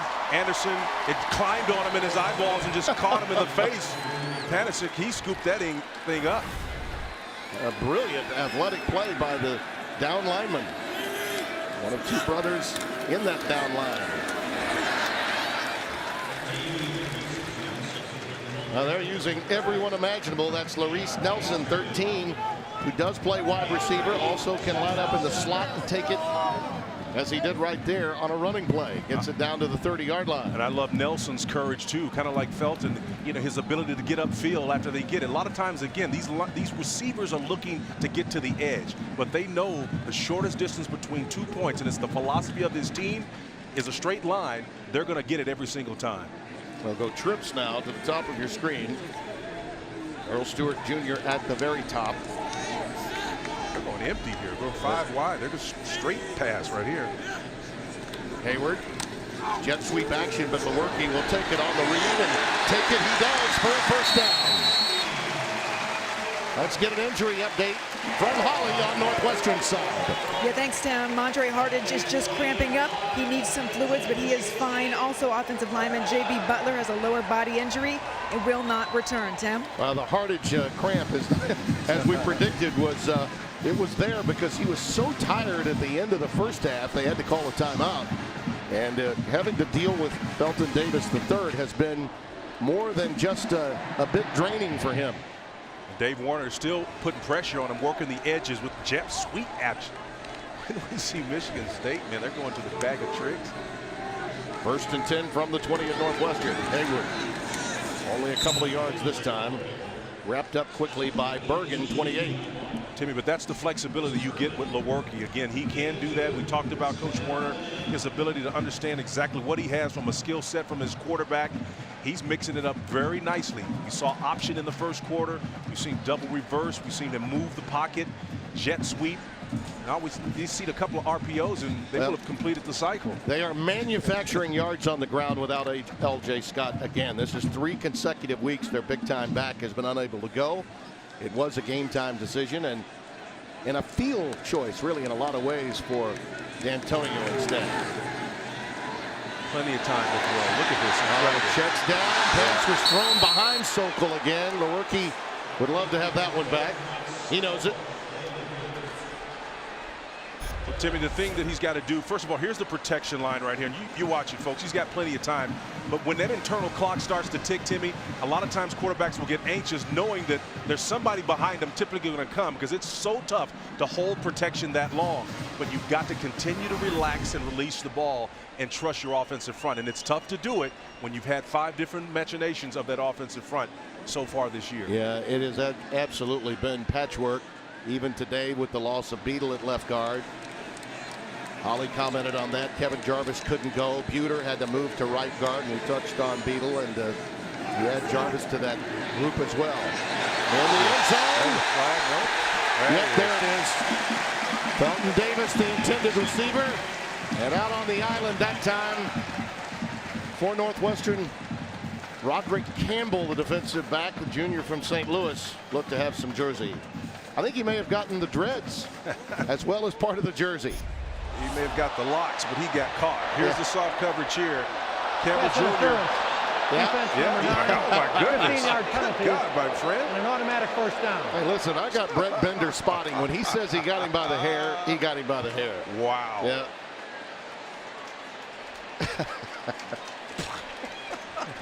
They tell you, he got him by the hair, Timmy B. That's what he said to me.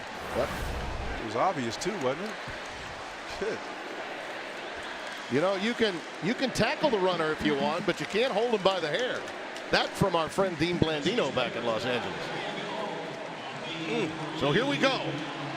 The problems for Northwestern in the second half we documented. And here is Michigan State on the precipice of taking their first lead since it was 3-0. Very early in the game. Hayward, the setback. Out of the gun and dropped it. Lewerke's in trouble. Lots of trouble. Ball loose. Still loose. They're going to say, I believe the ball had hit the deck and was down by contact. I believe they're going to say that. There is no foul for intentional grounding. Number 11 of the offense was in the vicinity of the pass. Yes. Second down. So it was an incomplete pass. That will be the call at Connor Hayward as he let it go. Now that is not a happy Pat Fitzgerald.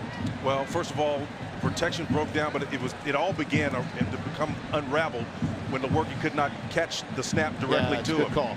And he has got a receiver like within a couple of feet from him. Yeah, it's good. There and snap. You can see number 11 right here. He throws it at his feet. That's a dead ball right there. And out of the tackle box, too, when he let it go. Pat Fitzgerald doesn't like it. 2nd and goal. Lewerke on the fade. It is caught. Touchdown. Incredible. Felton Davis, the 3rd, with a 3rd.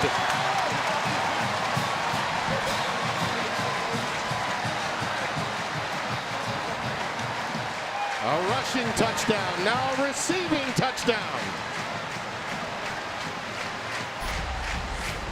Felton Davis the 3rd. I say I'll 3 you, then see you. Nice job of showing you great body control. That ball was floated up in the air exactly where it needed to be, over the inside shoulder. No way in the world you're going to stop that guy from making plays. Felton Davis the 3rd is a baller now. Cameron Ruiz, number 18, was in position. Now this, for Davis, is the 4th multi-touchdown game of his career. The last time against Northwestern last year. He's got 7 catches for 96. Had the touchdown run on the beautiful reverse.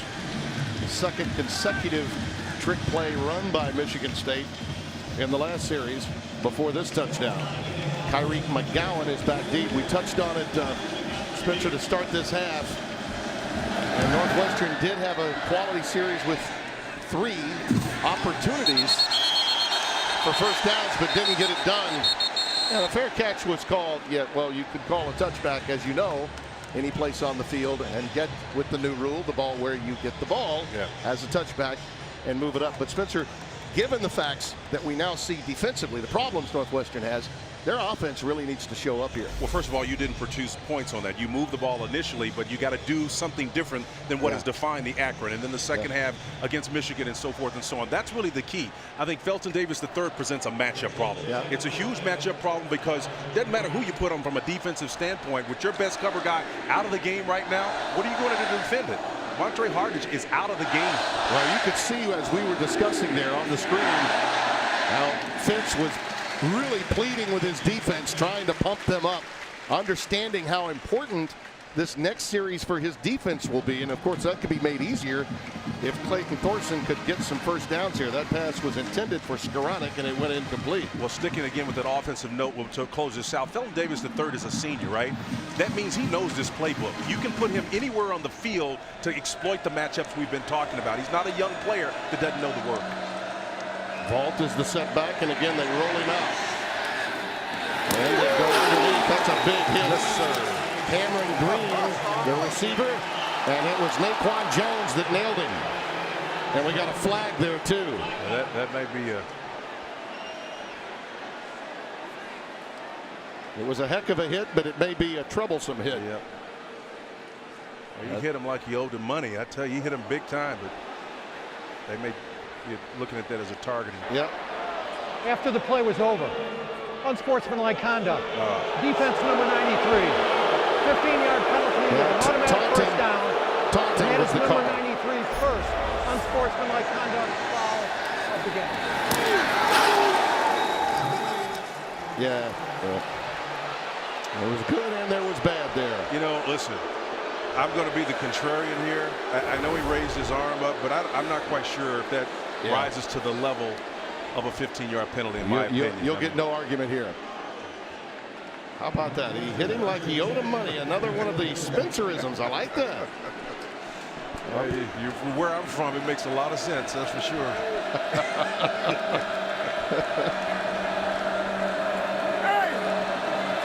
Vault in the backfield after the first down. It's Flynn Nagel.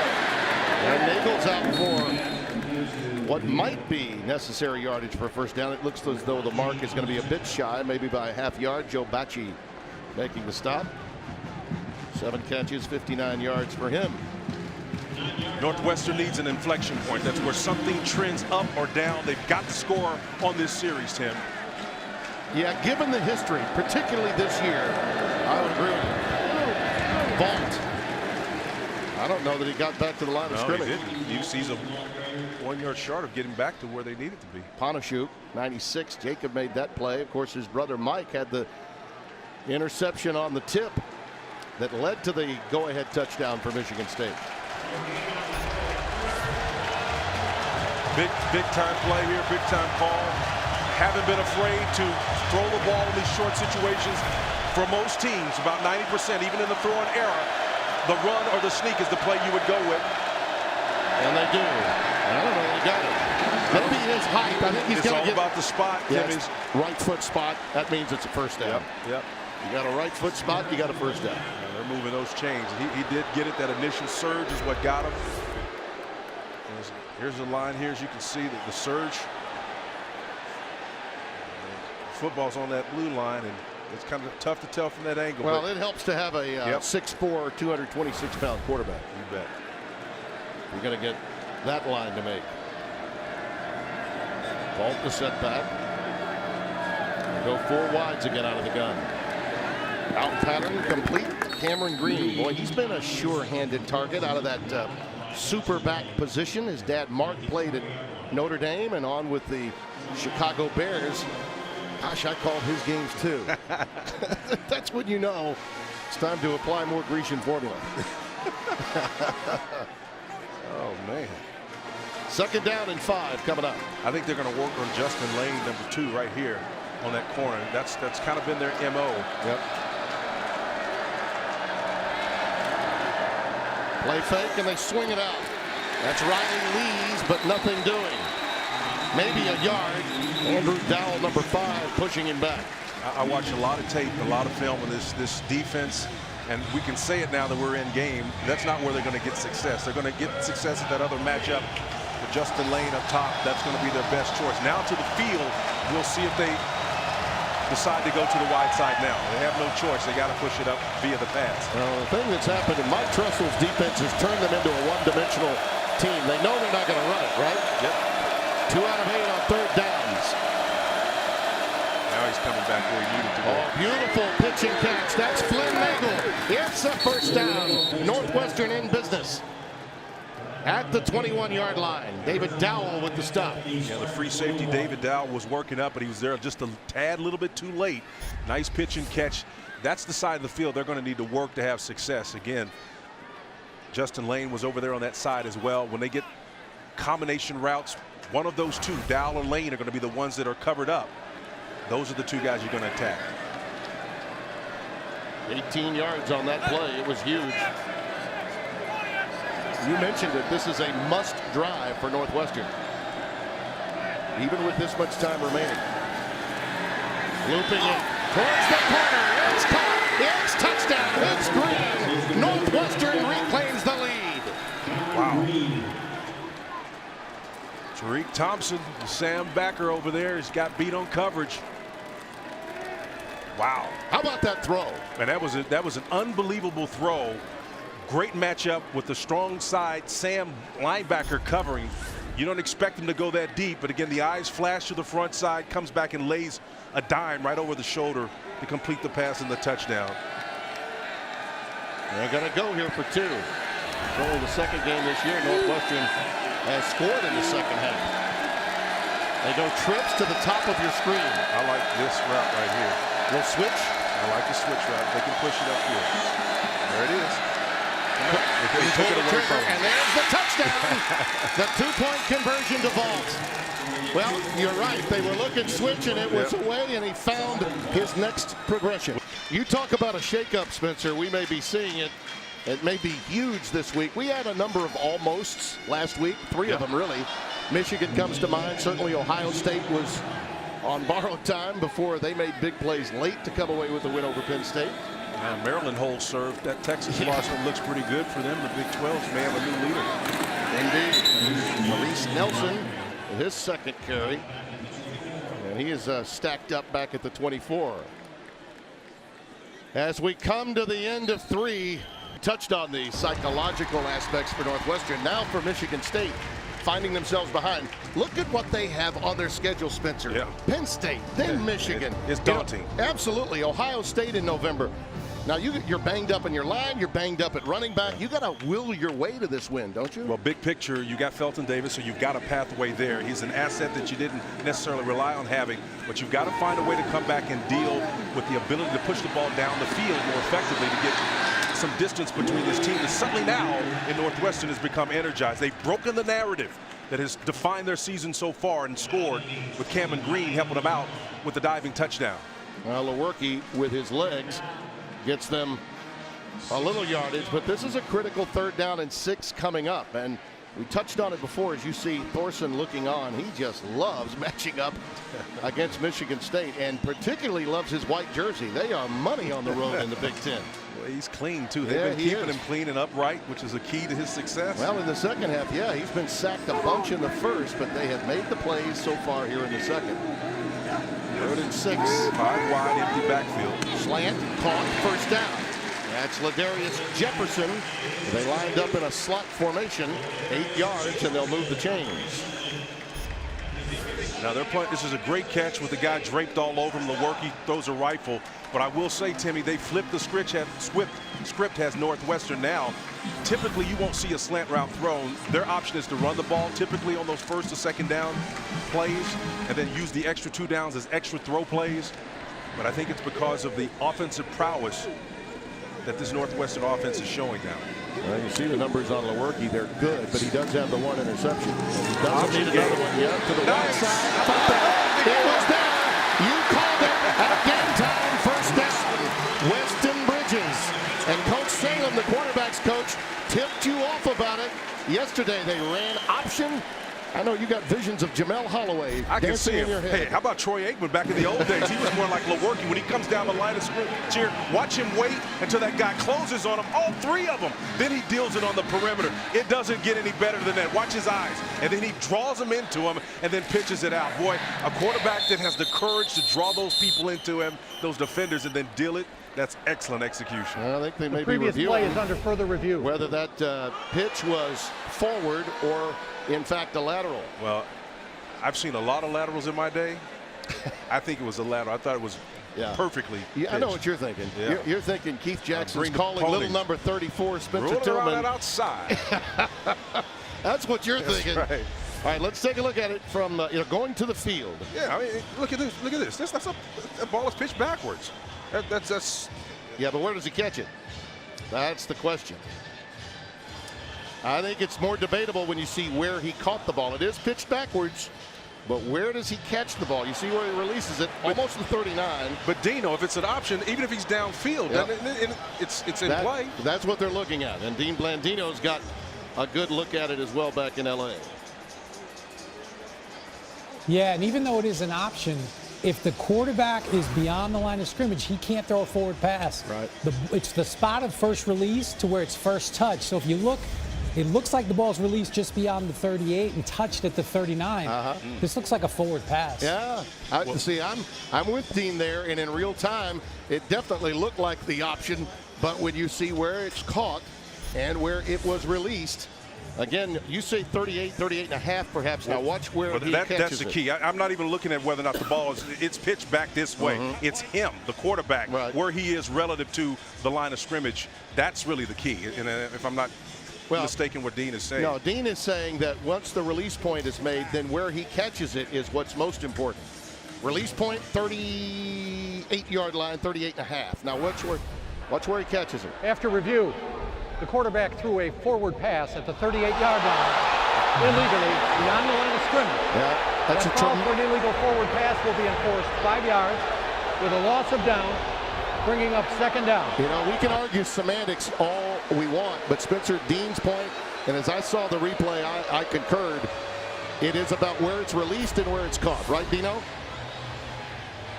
That's it. It's the football. It's not the player's body. Where does he release it?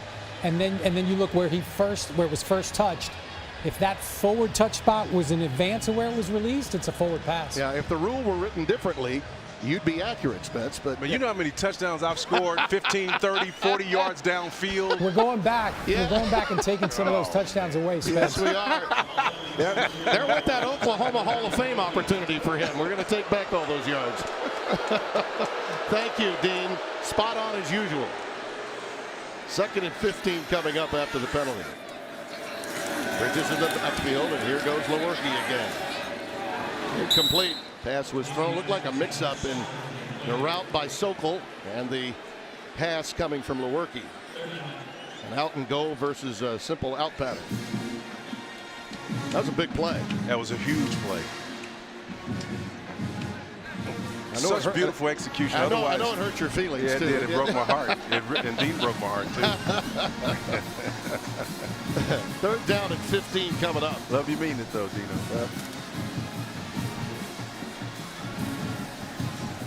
You see the average yards on third down. They need a lot more than that here with Bridges in the backfield. 3rd and 15. Out of the shotgun, Lewerke. Goes underneath to Sokol again, and he slips and falls. There was a little something there. He might have made the line to make had he kept his footing, but he did not. So a gain of 9. They'll be short.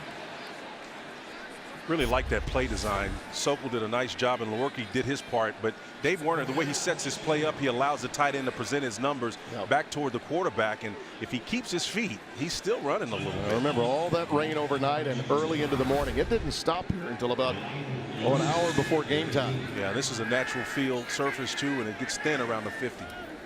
Tyler Hunt will boot it away. End over end variety. And a fair catch is called by Riley Lees at the 16. 41-yard punt. Michigan State alum and former great golfer here, Holly Saunders, down along the sideline. Spencer Tillman with yours truly, Tim Brando, in the booth. 12:08 remaining and a 22-19 Northwestern lead. Double gut blitz. Here it comes off the backside. Thorson's pass tipped into the air. Almost picked off. Wow. Willikis had a shot at it. He did. Batted into the air and almost came away with the pilfer. Well, the mayhem was caused by the pressure. Actually, 6 men involved in it. Willikis did a nice job of getting those hands up in the air. It was Panashuk that hit it in the air, and Willikis almost the pick. Almost got the pick. Yep. It's just excellent job of bodies being around and present to make a play. 2nd and 10 for Thorson. Oh, that's a beautiful pass. Boy, there are not many guys that can make that throw. Skowronek with the catch. That's back shoulder thrown right into the sideline, and a wonderful pass. Well, listen, what I'm saying doesn't happen in a vacuum. I told you Justin Lane, the field corner, number 2, is the guy that they needed to work when the ball was flipped. Goes right over the top of his head. He doesn't do a great job of passing that off when he's got 2 coverage over the top of him. From the 38. The scissors stunt underneath. That pass a little too strong for Cameron Green.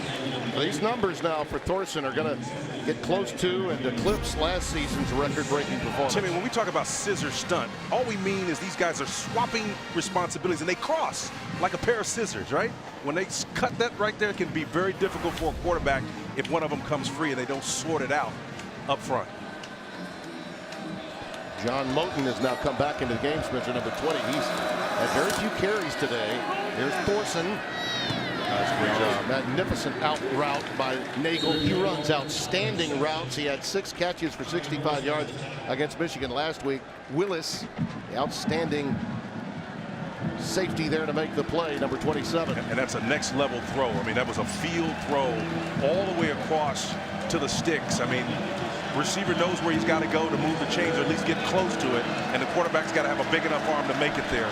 Fantastic job, communication. Moten now is back in the game. Moten option himself. And Lees. Riley Lees and Moten working out of Wildcat. Lees with the carry. And we got a marker down. So Northwestern again goes into its bag of tricks on a 3rd and short. And you don't have a run game, Spencer. Just getting a yard is so difficult for Pat Fitzgerald. And the only way you can win is with formation and do something Illegal counter. formation. The offense had 5 men in the backfield at the snap. That's a 5-yard penalty. Repeat 3rd down. Yeah, 5 men in the backfield. You know, again, when you have to do this to manufacture runs and opportunities, these guys right here are actually sitting off the ball. I mean, one of them is going to get called That's for it. That's an alignment yeah. foul. Yeah, and when your hips and your heels are there, those guys are in that position because they're big, heavy linemen, and if they're pulling or moving, they need a lead or a jump start. You got to have your butt parallel with that center, or at least your head no deeper than his hind part. 3rd down and 6. Might be a more comfortable down for Northwestern. It's caught on the cross. It's Skowronek. Look at him go down inside the 30-yard line of Michigan State. Justin Lane runs him down. 6 yards is a much better call than 3rd and 1 for the Wildcats. And I love how Skoranek did an excellent job after he comes back and across the field. You can see him work underneath right here. As he does, watch him secure that ball once he gets upfield. He knows he's a tight end tight, so he feels the pressure behind him and hugs the ball to protect it and prevent someone from behind him punching it out. Watch him hug the ball. Good job. Solomon Vault back in the game. You see the numbers on Skoranek. And Vault gets nothing. You know, you got to keep him honest a bit, but Joe Bacci makes sure that it's nothing doing. There's very little. You have to give, though, Northwestern's offensive line some credit without Larkin available to them. What they have done, Spencer, and I think the way they use Tommy Doles as an example, coming out to pass block and rolling away, they have managed to fix a lot of their problems with some of these bizarre blocking schemes of theirs. They really have, and there's so much has happened to them, and I'm going to unpack in a minute here exactly what they've lost on the offense. Thorson. Nice. For the corner, that one should have been caught. Yeah, hit Shakia Bowman. I mean, he had it right on the numbers between the 8 and 1. Well, it's an outcut. It is deep, but again, it's thrown excellently. You got to catch that. I mean, you know, sometimes the guys let the ball get about an inch or two from them. They close their eyes almost, Tim. If it hits your shoulder pads and you don't pluck it out of the air, that's on you. But this offense, to your point a minute ago, they lost their all-time leading rusher. Justin Jackson was drafted in the 7th round to the Chargers. They've lost so much. 3rd down and 10. Thorson comes back the other way to Nagel. Stopped at the 25-yard line. Trey Person, 24, making the stop. And you add to that the loss of Jeremy Larkin, as we mentioned, and that's why they're in this situation. So Antoine Simmons and Person collaborate. And a 4th down decision coming up for Northwestern, leading by 3. And it appears they're going to go for it here. Yeah, so they're basically down to what last year would have been their 3rd option at running back. They got twins on either side, here and here. The trail technique, looking for some type of rub to confuse. Looks like they're going to try pressure because there's only a single safety now. There's got to be a matchup somewhere. Thorson, nice. What a beautiful comebacker to Riley Lee's 1st down. Beautiful play call. They knew it was there, didn't they? Absolutely, because the single safety was what gave them the indicator. When you look at the safety, he will tell you everything you need to know. The matchup is when they cross, that's always going to be a problem because you got to defend a deep third when there's only one guy in the middle. That corner is on an island, Tim. There is no one behind him in that coverage. He's 23 yards away from eclipsing the 366 he had in the air last year. Thorson, 343 currently in passing yards. 1st down. Ball. Stretch play. Run out of bounds inside the 15-yard line by Bacci. That's Northwestern's version of the student body. Everybody's kind of pulling and reaching on one offensive line.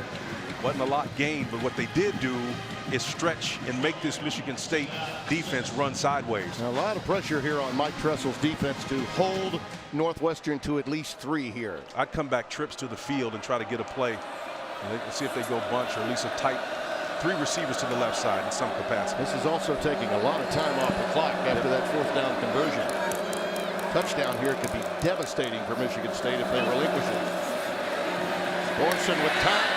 The ball was dropped. It was right there. Flynn Nagel could not hold on. Tried to cradle it. Could not. And that's a shame, too, because Thorson waited on him and put the ball low and inside, which was smart and wise to do when you were backed up. Yep. Should have been caught. Normally, Flynn Nagel, normally he makes that grab. And he's the guy that we identified early in the show as the one that's going to have to be the guy that steps up because of their dearth of talent at running back. The throw game is going to have to win it for them. Now this line has been pass blocking extraordinarily well, and this is yet another 3rd and passing play coming up. Got to watch their alignment. See this guy right here? This is what got him in trouble before. They read that play. Went with the swing pattern to Moten out of the backfield. Yeah, and see, they had that set up to block it that way. And look, we can see it from up here, but I guarantee you they can see it, Michigan State, from the sideline. When those linemen start to sit back in their step, they're setting their blocks for a purpose. There's a play that's coming their way. They're going to kick out and release to get to that next level. Those defenders, defensive ends and linebackers, see your setup, and they are like dogs. They will read it, and they'll bite you and make you pay for it. Hubander will try a 33-yarder to give Northwestern a 6-point lead. He missed it. Wow. Pushed it right immediately. 1st and 10 for the Spartans at the 20. Lewerke trying to lead his team back. And Zalante Thomas way behind the line of scrimmage. Great penetration. And by the way, you're going to need your kicker potentially a little later on. Fitz knows it. This could be yet another overtime game. And he needs him to be confident next time. J.R. Pace, by the way, made that play for a 6-yard loss for Michigan State. Yeah, Fitz always with a great reputation of being a player's coach. A little love. A lot of love and care in that communication with that guy right there. He's done a remarkable job. He really has. At Northwestern. When you see the 4th quarter scoring margin and what it's meant, certainly this is a Michigan State team that has to exercise some demons themselves. Northwestern even more so. And there's another sack. And oh, by the way, guess who? Goins on one side, Gaziano on the other. This time it's Trent. This 265-pound undersized defensive end. Well, Goins is going to work an inside game. He's a nose tackle position, the rip and the arm under technique. You just beat the guy. I mean, outright. It's just a power move, arm under. You get a guy turned sideways. You got an advantage at that point. And, you know, it's really tough for a center when you're playing, when there's no one to your right or your left to help you in those situations. You are literally on an island with a two-way go with what we call a zero technique. Go and just beat him. Yeah, he did. Matt Allen, a young center, and they move him around. He normally plays in, but in that 3-man front, he went to the nose tackle position. Flags down behind Lewerke in an area where you'd suspect holding, and he will take himself to the boundary. Well, you credit Goins' success in that last play for that, because the guard and the center basically held him that time to prevent him from getting to the quarterback. Now Northwestern is dialing in with pressure, and it's affected him. You can see the little tag block right here. That's just a muggy. Both of them grab him. Offense. Just number 64. Half the distance to the goal. Repeat third down. Allen is just a sophomore. He's young. He's got great leadership skills. No question. But guys like Cole Chewins that they rely on so heavily. Kevin Jarvis unable to go today. You know, Hawley from the very beginning of our show touched on how patched up this offensive front was, and it has been a problem for them throughout the course of the day. Beadle, of course, out too at left guard. Injured early in the game. Now it's 3rd and 25. At this stage, I'm thinking you just want to give your punter some room, huh? Yeah, absolutely. This is totally playing left-handed if you're Michigan State. It's out of their wheelhouse. As much as they use option and 4 wides and empty backfields to augment what they've done today successfully, this isn't what they do. The ball is tipped. Great penetration again up front by Northwestern. It's Ernest Brown the 4th, 98, got his big mid up there, and it'll be punt time from the end zone for Michigan State. Aubrey, Texas. Big Ernest Brown did a nice job of helping his team out. Now they're going to have great field position, Tim. They've already gotten off the schneid a little bit. Cameron's big touchdown that kind of broke the tradition that has been their way so far this year. Unable to score in the second half. Now they're primed and ready with a chance to go deeper now. They're going to need a booming punt from the redshirt freshman, Tyler Hunt. Hit a 63-yarder earlier. This one not so much. Room to rumble for Riley Leeds. Yeah, lots of room. And it'll be great field position for Northwestern to put this one away. Northwestern with a chance to really put it away right here. Solomon Vault in the backfield on 1st down. Or jumping that route. Nagel, the intended receiver. That one was almost jumped by Dowell, and it could have been clear sailing for number 5. 2nd down and 10 coming up. Thorson threw for 366 in this game a year ago. Game that went to overtime. Showing blitz again off the corner. Dowell coming. Thorson with time. And that one thrown away. Nagel again, the intended receiver. Tim, here's an important stat because I think it gives us a snapshot of the last 3 weeks in particular in terms of the style and the problems from second half fertility. Since the 3rd quarter, 191 yards. They had 143 did Northwestern in the 1st quarter. 97 yards in the entire second half against Michigan. It was just unbelievable. And some might be wondering, why wouldn't you use clock here? Well, the problem is they can't run the football. I mean, to get yards, they have to throw it. That's right. But they've used little or no time. Thus preserving opportunity for Michigan State. Absolutely. They do go with it this time. It's ball. He's stopped. They choose to take some time off the clock. Willits makes the stop for Michigan State. But remember, all 3 timeouts left. Charge timeout. Michigan State, they're first. That means they have 2 remaining. 4:08 left. And this style is like taking a Band-Aid off. If you choose to run to keep the clock going, it's tough. Yeah. It's really tough. Well, the old linebacker is going to hope to win this game with his defense. Ask Jake Collins to pooch punt this one. Maybe inside the 15-yard line. Brandon Sowers is back deep. Michigan State very wary, as you can tell, with everybody up, making sure that there's no trick up their sleeves, and he'll go up and over with Nice the punt. end-over-end punt. Nice. And they're right on it at the 2-yard line. The field goal, we would be looking yet again at overtime in successive years. That snapshot, a microcosm of this series over the last couple of years, isn't it? Yeah, it is. Lewerke from the end zone to his tight end Dotson, who is by far the guy out of Archbishop Moeller that they really believe in. Kenwood, Ohio is home. Young man that they believe can get a lot done in the passing game as a tight end. Like I was telling you on the previous drive, Michigan State is still playing left-handed right now, in my opinion. Everything about their DNA is about, old school anyway, 2 backs when they're healthy, moving the ball down the field, establishing the run, getting favorable run situations, 5 chunk yards on 1st and 2nd down. Not able to do that here. 2 timeouts left, 2nd and 1 for Lewerke. He's sacked.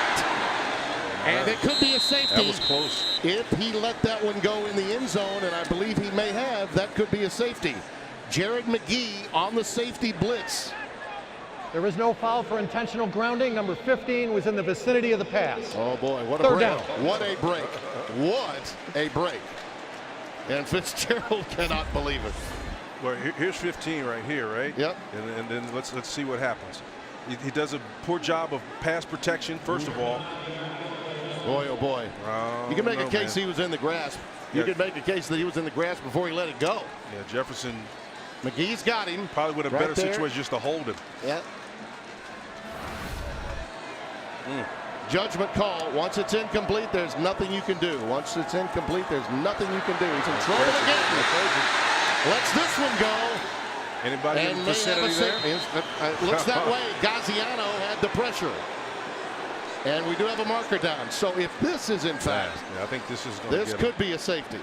Well, the statement of this making them play left-handed. And it should be a safety. Yeah, it should be. There was no one in the vicinity that I could see. Watch the pressure off the edge here, Spencer. Yeah, pressure coming here and here. If he got an illegal touch to go with the grounding, check out this. Yep, that could be a legal touch. Yeah. The pass was illegally touched. Yes, it was. By number 61 of the offense. That penalty is declined, and it brings up 4th down. Wow, wow. So Yet another break. That's another break, though. It's a huge break. Because if you get points otherwise. Yeah. Otherwise there are points involved. And you get the ball back at the 11-yard line. Fitzgerald's got to be thinking, what do I have to do to put this one away? I mean, he almost got a fumble recovery, almost stripped him there. Lewerke did all he could to recover the ball to throw it out of there. 4th down, and still a yard to go. And you still have 2 timeouts left, but you got to get this first down. Hayward, the lone setback. Mike Hankwitz has got them all in a box, man. Look at him. It's unbelievable. Oh, he's stoned. He's absolutely stoned. Wow. Northwestern stops them cold. Almost back-to-back opportunities at safeties. And then when they knew the run game was coming, they stoned them at the line of scrimmage. You don't think they were dialed up to stop the run? You talk about zero coverage when there's nobody. Look at all these guys right here.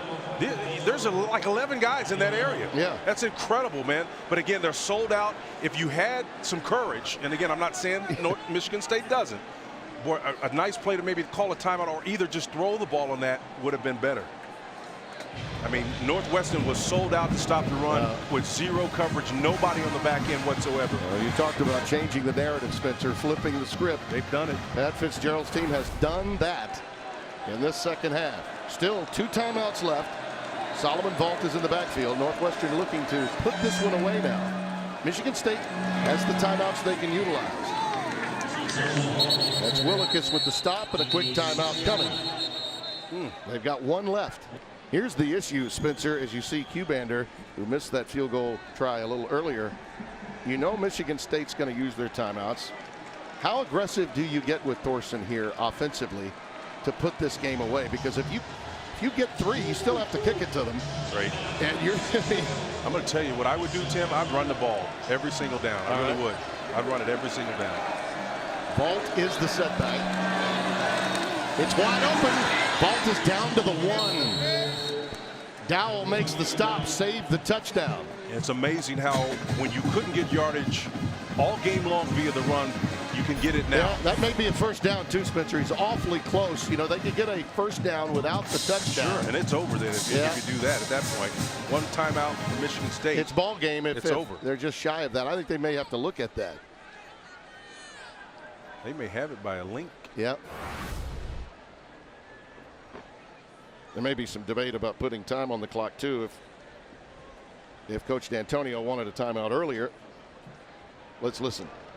There is a charge timeout for Michigan State. Their 3rd and final timeout of the half.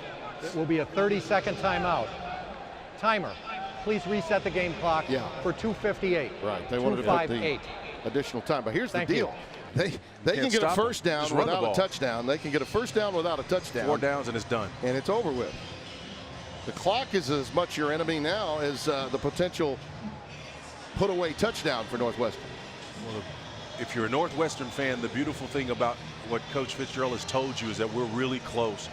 And you're not necessarily sure about that when you look at game tape. I wasn't sure about it, but after today, Timmy, this team is pretty good. They may not have the depth, we but they're knew that really going close. into the season. When they lost to Duke, and it was Duke's good. David Cutcliffe's done a great job, and they've actually owned Northwestern in that series. But the injuries come, the loss of Larkin. Now they're going to measure, Spencer, and if this measurement is good for a first down, they are bringing the sticks out to look at it right now. This could put the game away right now. And you see very little is needed for a first down. I mean, matter of inches After the timeout, it will be 3rd down. And you would have to stop them twice. Yeah, this is a 4-down scenario, in my opinion. You're going to go for it. You'd have to stop them twice. The last 2 series, Michigan State has failed to even get out of their red zone, backed up to their red zone.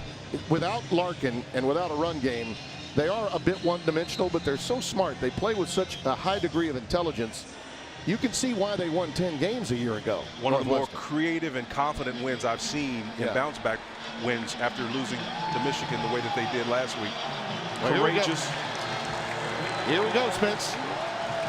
And you're saying they got 2 downs to get the first. Yeah. They got 2. Thorson on his own. He got it. He's in there. Well, he may have gotten the first down. No signal of touchdown. Not yet. Timmy, he got that. He got it. Touchdown. Northwestern is going to get yet another win over Michigan State. 3 in a row in the series, and their 2nd win of the year. Or at least so it seems. I was going to say that they scored too early. Yeah. No, they're in good shape right now. They are. That's a potential put-away touchdown right there.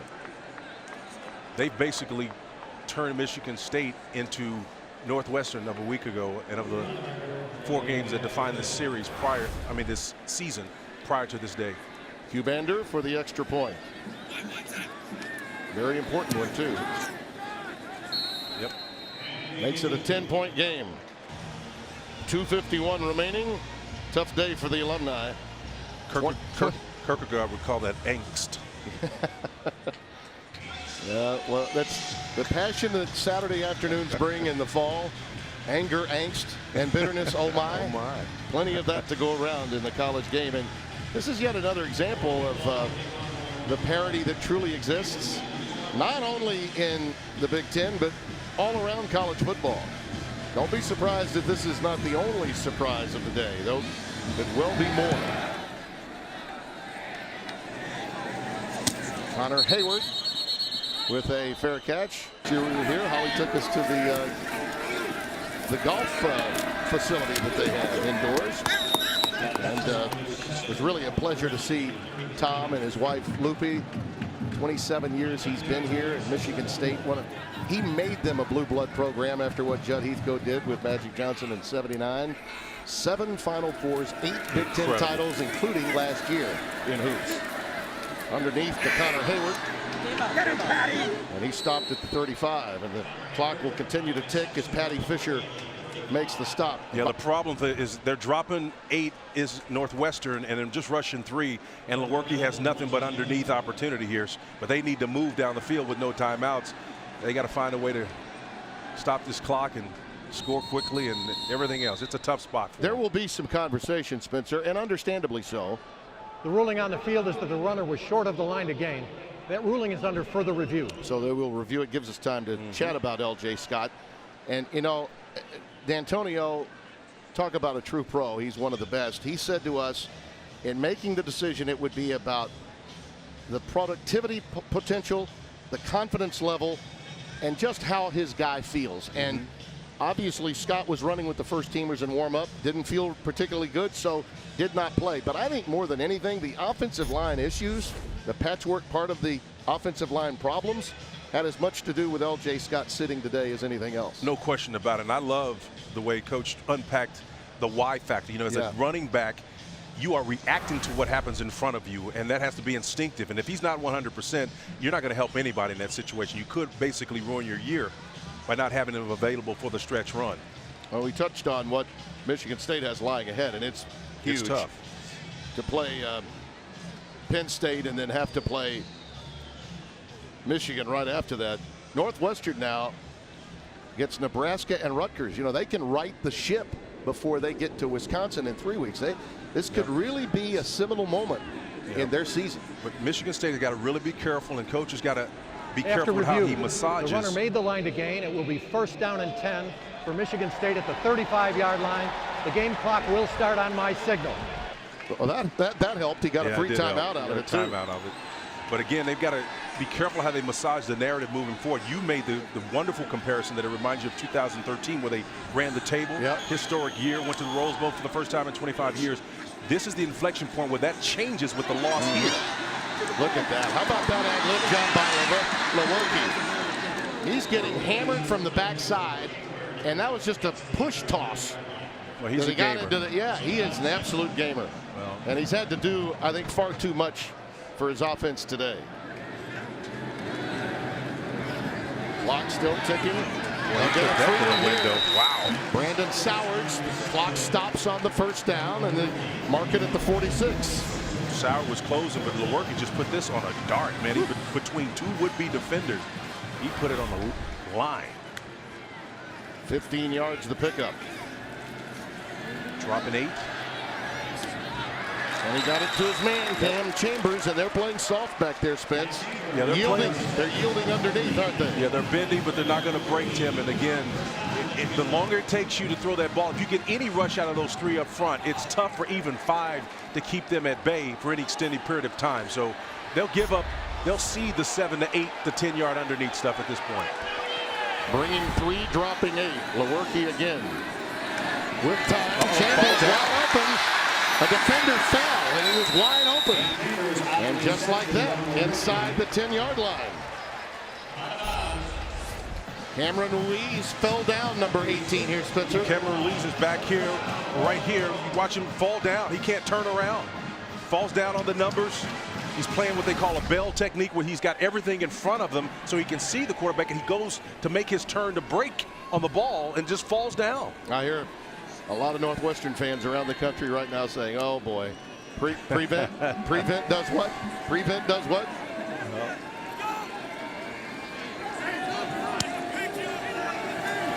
First and goal for Lewerke.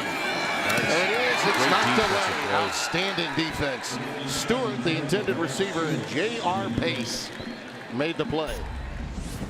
J.R. Pace says, pace yourself. I got a play to make. That's just a great got individual that left hand effort. In there, didn't he? Got that left hand in there on Stewart. Just made a great play. Confidence down here. You can't be weak and frail and play coverage and play secondary, cornerback in particular. He may have been holding him off the line of scrimmage. You can see the butt here. Oh, yeah, the yeah, right he was. hand. Got away with that. My goodness. 2-11 in progress. See the man. Oh, low snap. Lewerke ad-libs. That's a good defensive play. Yes, it is. Hayes, the intended receiver. And defended by Trey Williams. Yeah, Trey Williams turned around and got his head around, I think, just enough so as to avert any false attempt by anyone to throw a flag. So he's in the defender mode right there. Got that right hand hooked over. What a time for a low snap, too, Spencer. That was a rough one for the youngster, Allen. Lewerke's turning him up. 30 of 48 for 324.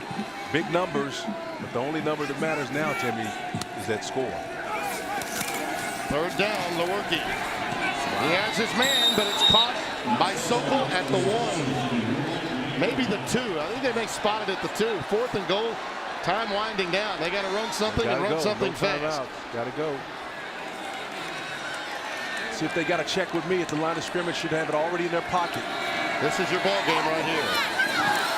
And that'll do it. Davis, the intended receiver. Trey Williams defended it. Michigan State unable to stop the clock and yielding a lot of yardage, but with the understanding that the opposition had no times out remaining, had put it away. Accurate for much of the day, but when you needed it most, it is a game of inches. Just a little bit high and away for the guy that was the star today. This is, as I mentioned, you know, a lot of times we look back at games in early October and late November, and we say, when did it all turn around for Northwestern? You know, or Michigan State? This was an inflection point. This could be it. Yep. And Thorson, another record performance for him. And a victory for Northwestern. They will move to 2-3. And in our post game, you'll be hearing a lot more about what's going on in the Red River Showdown as Texas and Oklahoma are tied. 31 for 47, 373 yards for Thorson. For Holly Saunders, Spencer Tillman, Tim Rando. Our crew manned by Jake Jolivet and Mitch Riggin, our producer and director.